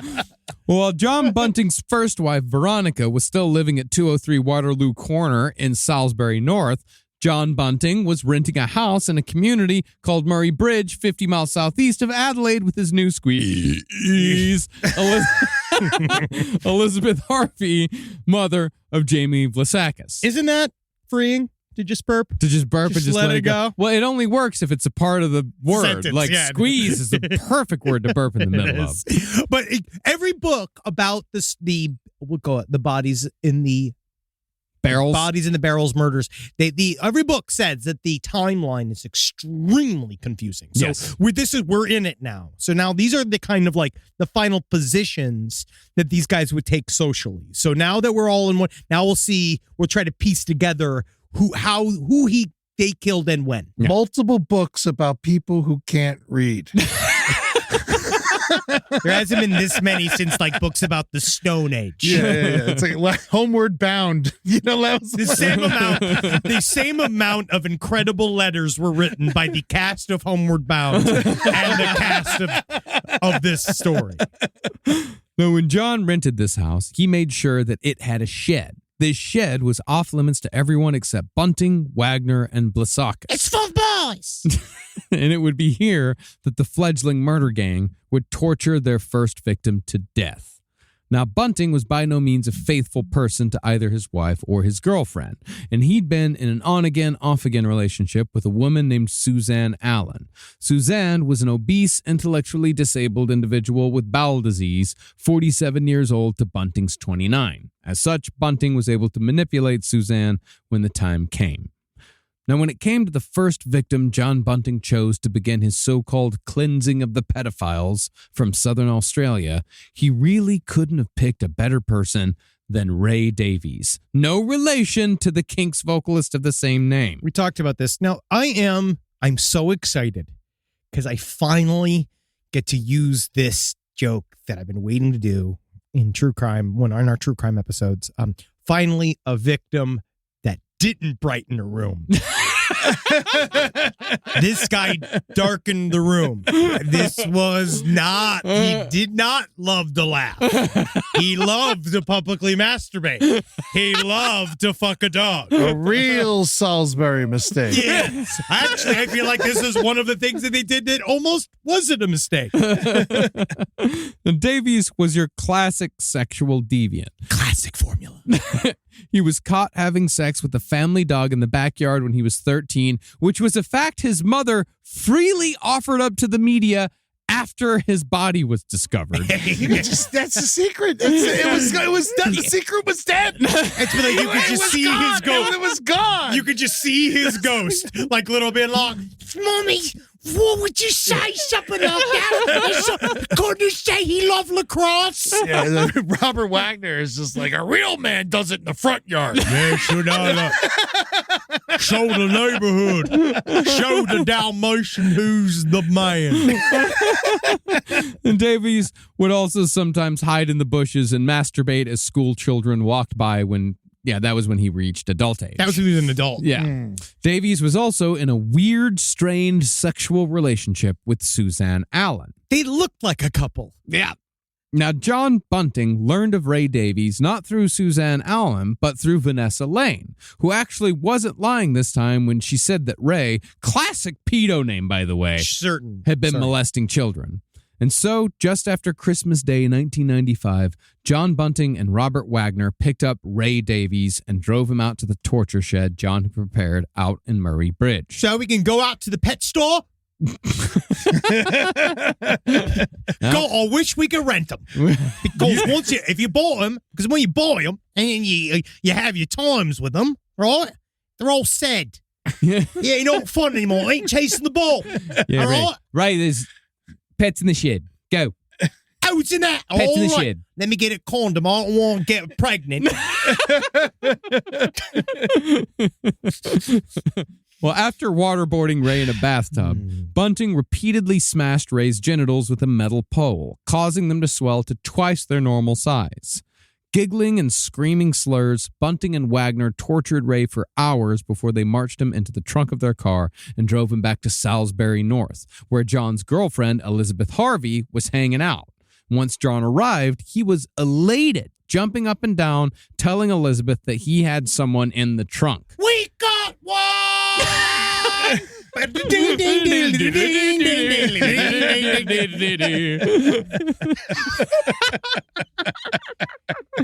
He then went out and grabbed Ray, dragged him inside to the bathroom. And there they stripped him naked and continued torturing him before taking him to the bedroom, where they verbally berated him and forced him to call them both Lord and Sir. That would be something they would do with every single person they killed. Call me Lord, call me Sir, which sounds very sexual. Yeah. There is a contingent to this that I wonder if he had a sexual reaction. Yeah. To some of this. Absolutely.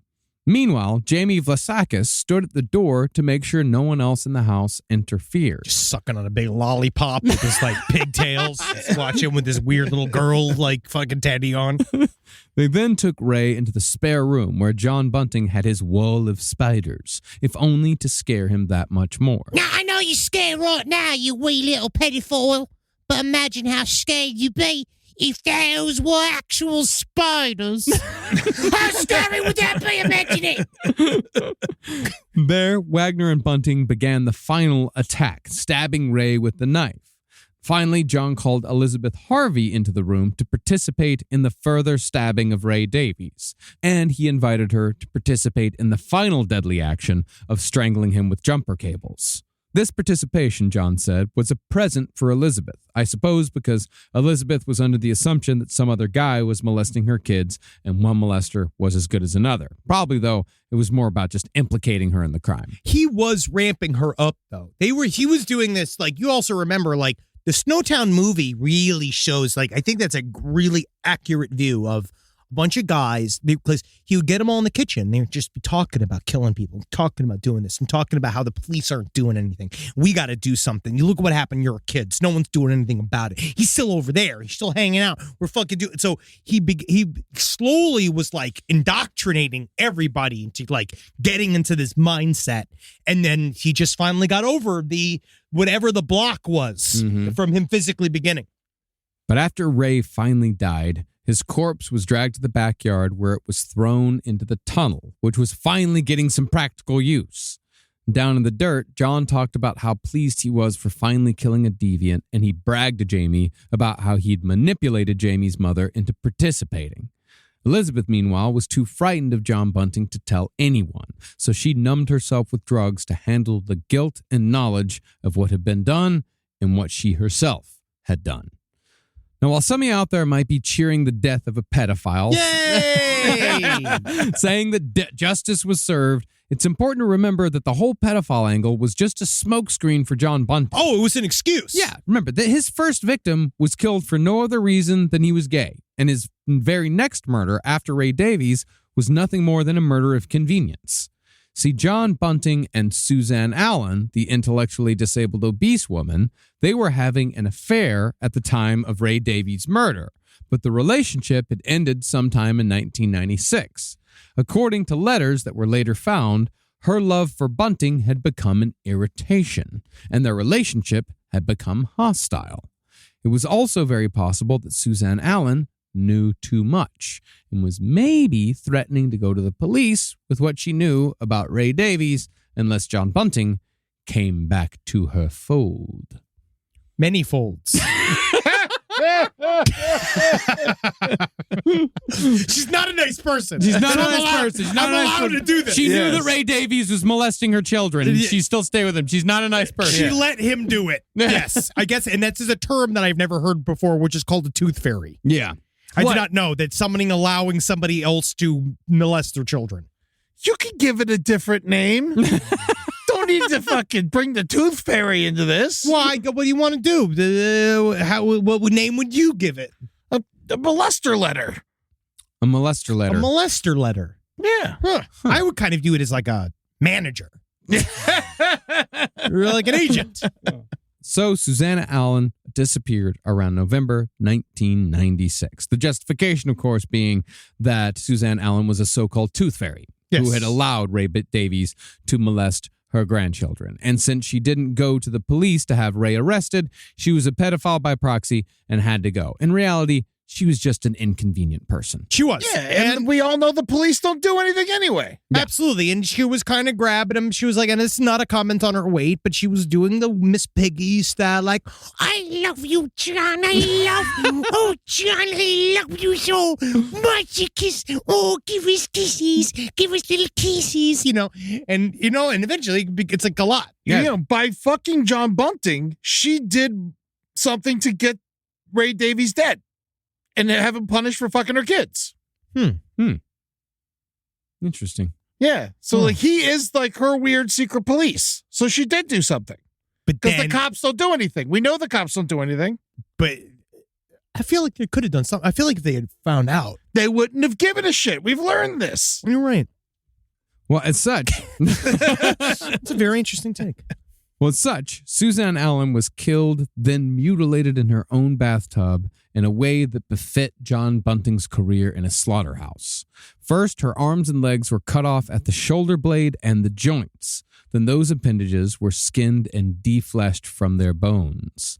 All of her organs were cut out, as were her breasts and genitals. And for no other reason than curiosity, Bunting scalped the corpse, cut the head from the torso, and tossed it around with Wagner like a bloodied soccer ball, all while they giggled to each other. I'll tell you what, there's nothing gay about this.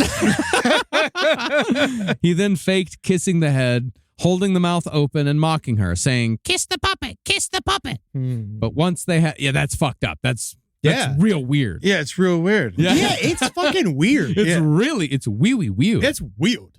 But once they had their fun, her remains were bagged up in several garbage bags and driven to Bunting's house, where the dismembered corpse was thrown in with the rotted remains of Ray Davies.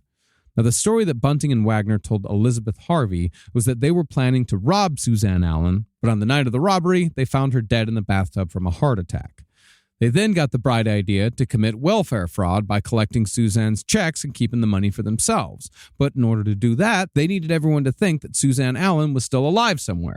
So they dismembered her body and hid her in the tunnel. All right, someone go yell at somebody at the drive-thru at Burger King. Because that's how they know. That's a calling card. All right? Now somebody go. All right, we need somebody to go out there. Hey, someone's got to go fart in the lobby of the bank. All right, somebody to go in there, fart a couple times at the bank. And you'll be like, oh, Suze. Come crack-a-lacking again. And that will establish an alibi. And that's the thing, is that is what they did. They did that again and again with almost all their murder victims. They farted in the bank? That's a Suze fart. They committed welfare fraud. Oh. Is that they would take over their disability checks, their welfare checks, their social security checks, and no one would really notice. Finally, a crime worth committing. Well, it works for a while. Not too long after that, though, now that the tunnel had become little more than a tomb, Bunting and Wagner filled it up with concrete and bricks with the help of their next-door neighbor, Robert Skews. It's unknown, however, if Skews knew exactly what he was helping to conceal. Because she's told me say goodbye to me tunnel. Good night, tunnel. You did your job. You're not tunnel no more. You grave. It's not as fun as the tunnel. At the same time, the killing was fun. So thanks, tunnel, for everything you done for me. All right? Bye now. See you soon. It was romantic. Yeah, it was. It was really nice. Just looking at his sad tunnel, be like, I'll walk with that tunnel. Said. But we're going to say to it, Glad it was useful. Now, Elizabeth had a larger friend circle than Ray Davies or Bunting's first victim, Clinton Trezise, so she was reported missing when she disappeared along with all of her stuff.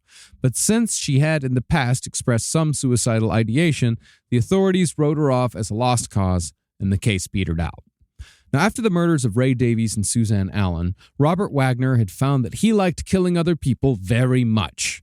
He also renounced his former homosexuality and refused to acknowledge that he'd ever been in a years-long relationship with Vanessa Lane. Ain't gay. Hate dancing. Hate the club. Love to kill. But to that point, this could be why Wagner and Bunting chose a trans woman as their next victim. Michelle Gardner came from a tough background, but had made friends and moved in with a woman in 1997 who just happened to be dating Robert Wagner.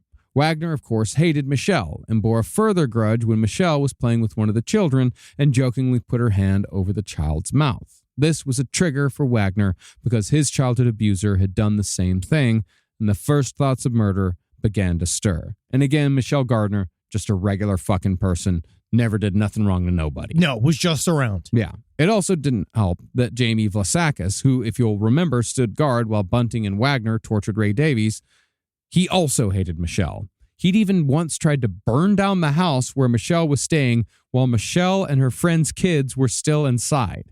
But in September of 1997, Michelle's friend took off on a vacation, and 10 days into her trip, she received a call that her house had been burgled and Michelle, along with all her friend's furniture, was gone. Incredibly, though, the friend asked the two men responsible for the disappearance, Bunting and Wagner, to head up the search for Michelle. All Bunting and Wagner would say, however, was that the last they saw of Michelle, she was at the gas station trying to pick up guys. Because remember, Bunting and Wagner had positioned themselves within this small community as, we protect you. Mm-hmm. We're protecting all of you. We're starting this. And they were starting with the ignorant faction of the town, essentially, being like, look, we're doing this. And so other dumb members of the town will begin to look to them as if they were some kind of local sheriff that would handle situations for them, where it's just like essentially the same as asking the fat boys to even be nurses. Like the fact that they were allowed to even work at the hospital. Well, things got even more suspicious when Nicole found Michelle's wallet under her bed a week later, with a note thanking Nicole for letting Michelle stay at her home. And finally, Michelle showed up on her friend's answering machine, but she didn't sound right. Michelle's message, in which she sounded quite distressed, said that she was sorry about her friend's stuff, but she needed the money, and if her friend went to the police, Michelle would go to the tax department to report fraud. But what really happened to Michelle was that Bunting and Wagner had lured her away and drove her to the torture shed in Murray Bridge and had forced her to record this message in order to create somewhat of an alibi. There in the torture shed, they burned her legs and genitals with cigarettes and used jumper cables to administer electric shocks. They're starting to escalate. They then tied a rope around her neck that would strangle her if she didn't remain standing.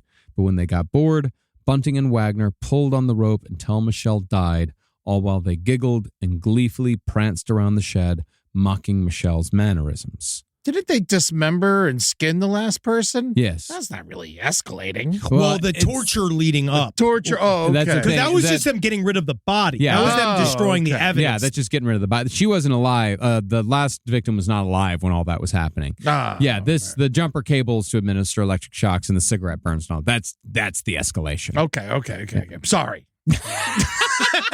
Hey, you're still learning. You're learning. You're learning. But after Michelle, it seemed like Wagner just couldn't get the long-term relationship that he'd tried to denounce out of his head. And perhaps it was the murder of Michelle Gardner that whet Wagner's appetite for the murder of Vanessa Lane. I also think you're looking at Bunting getting in the head of Wagner. I think that he is telling him essentially, you're going to kill Vanessa Lane because now what we need out of her is now completed. We got her. Think about all the years she spent raping you. Yeah. Like, Yeah. essentially. Like, she came from you. Like, he's just in his head. The reason why I think he killed Nichelle Gardner with them and why they did it so flagrantly and so intensely was to prove to Bunting that Wagner was not gay anymore. And that he had Could no be. thought about this anymore. And he had no feelings towards trans women anymore. And he did not care. And so this was the next level. This was about, that's why the crimes are also interesting, because they are, like, it's horrible to say, but the murders themselves, they do have practical edges, and then there's also like weird psycho edges, like psychological edges to the killings. But I also think a lot of it was more so, it wasn't even about the victims. It was about these relationships that he was building with these other guys and how those murders factored into their relationship. It's like, this is essentially remember the Sisterhood of Traveling Pants? I remember. I'd say that this is like close to that. All right. I like how you wrap that one up. Yeah. Yeah. No, Does that help? no. No. You don't think it helps? It didn't write anything in my mind. Well, it's just kids just having community. It's about the friends you make along the way. Okay. Yeah. Oh, okay. There we go. Now, by October of 1997, Vanessa, 42 at the time, had continued her predatory behavior with another young boyfriend, a mentally ill 18-year-old named Thomas Trevelyan. Trevelyan was a paranoid schizophrenic who always wore army fatigues because he believed he was a soldier, and he was soon befriended by John Bunting and Robert Wagner. They convinced him that Vanessa Lane deserved to die. So on October 17th, the three of them decided to do something about it. Bunting, Wagner, and Trevelyan picked up Vanessa Lane and tortured her, then forced her to call her mother to tell her that she had a new boyfriend and wouldn't be seeing her family anymore. After that, bandages were shoved in Vanessa's mouth and tape was wrapped around her head. The murder gang started by crushing her toes with pliers while laughing at her pain. Then they handcuffed her and shoved her face to the floor, mocking her and calling her slurs before ultimately strangling her to death. Her body was then wrapped in a carpet and left in Bunting's house for days, which was no problem for John because, remember, he had no sense of smell and he terrified everyone in his immediate orbit. Also, remember, I kind of like it. Yeah. But finally, Bunting and Wagner stuffed Vanessa Lane's corpse into a 44-gallon barrel, making her the first of many to meet that fate. Now, Trevelyan didn't participate in the torture, even though Bunting and Wagner tried to goad him into taking part, but he did sit there and watch as it happened. As such, he would be the next to fall victim to Bunting and Wagner. Wagner, by the way, at this point had earned the nickname Papa Smurf. Bunting had called him that because Wagner enjoyed watching people go blue in the face as he strangled them, quipping in a most Shakespearean manner, quote, First they go blue, then they go poo. Shakespearean. God, it just reminds me of Robin Hood Men in Tights. He's the character What from if we Robin don't Hood get Men. if we don't get no tolls, rolls, then and we don't get no rolls. Yeah. First they go blue, then Then they go poo. Why? And that's where we'll pick back up next week for part 2 of the Snowtown Murders. Yay! And it's going to get so much worse. Isn't that amazing? That it just gets worse from here. But there's a lot of stuff to cover. The next half of it is just as fascinating and horrifying. Yeah. How do we know that all this torture happened? Because we'll find out, because there was let's just say, some of these guys couldn't hold up to police interrogation. Yeah. Some of these guys rolled over, and they did find the bodies. Yeah. Oh, okay. Well, weren't the bodies dissolved anyway? You'll get it. We'll hear all about it. Not complete. Let's just say that they didn't use the right kind of acid. Yeah. So kind of dissolved. I mean, it was a slurry, but not as much of a slurry as it could have been. Yeah. Next week, the juice is loose. You're gonna love it. Check it out. Great work. Thank you, team. We did it. I love this. I love this. I love this. Thank you to the team. Go to patreon.com/lastpodcast on the left to watch us talk. You can also go and see Side Stories is now on our YouTube channel. You can go to LP on the left. You can see that. But we have a lot of crazy, fun stuff on the Patreon now. We got behind the scenes footage, full-length Last Podcast on the Left. No commercials for any of the shows. It's fun as hell. You know, we do our thing. Yeah. We're working on it. We're working on it. We're working hard. Yeah, and if you like torture like this, you should listen to The Brighter Side. Oh, yeah. Really smart. Really good. Podcast twice a week. Amber Nelson and I. Go check it out and go on TikTok for some reason. At LP on the Left, apparently our numbers are up. Cool. And on Instagram, too, at LP on the Left. What does it do? I don't know, but go to LPN TV at twitch.tv/LPN TV and watch all of our streams. Say our shit and go to lastpodcastonleft.com to see how we are coming to your hometown sooner than later, or maybe later than sooner, but we will. Go to see us. JK Ultra is the name of the tour. Go to lastpodcastonleft.com and buy those tickets. We got Chicago's basically sold out. Yeah. Denver's basically sold out. We have a bunch of ones coming. And come and see us. Australia, we're looking at you. Yeah, and when we go to Adelaide, we're going to turn Snowtown into Showtown. Yeah, woo! Showtime! Yeah, and all you out there in England and Iceland, we're finally going to fucking do Iceland. We're doing Reykjavik. We're going to do the big hall out Dude, there. we should bring Sir Strawman on stage. Sure. The rotted shark. Yeah, we can bring some And rotted pop shark. it. Let's pop it and see if we throw up. Yeah. Oh, that sounds like a great idea. Come on! Yeah, we're going to be playing Reykjavik, and we're going to be doing 2 nights in London. And all 3 of those shows are going to be in October. Go to lastpodcastonleft.com to get tickets to those. Yeah. And when we come out to Iceland, I want one of those volcanoes erupting, all right? So throw some rocks in these dormant fuckers. Kill the I want to see virgin. some shit go There's down. been a volcano going for quite a while now. It's been a problem. Yes! Very scary. I'm actually scared of that. It's fine. So if you can stuff it, actually, if you can do the opposite, put a cork in it. Let me get there. Stuff a puffin into it. Hell, Satan. Again. There's no one redeemable. Choose one. Who's your favorite one of their family? Who's your favorite one? I like Jamie the most. No, wrong. Wrong one. Who died? We'll find out next week who he likes. Check it out. See you, fuckers. This show is made possible by listeners like you. Thanks to our ad sponsors, you can support our shows by supporting them. For more shows like the one you just listened to, go to lastpodcastnetwork.com.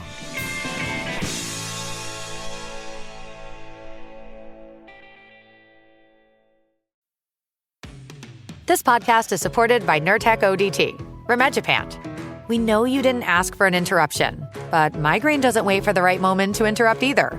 It just barges in, takes your time, and throws everything off. So when migraine takes your time, take Nurtec.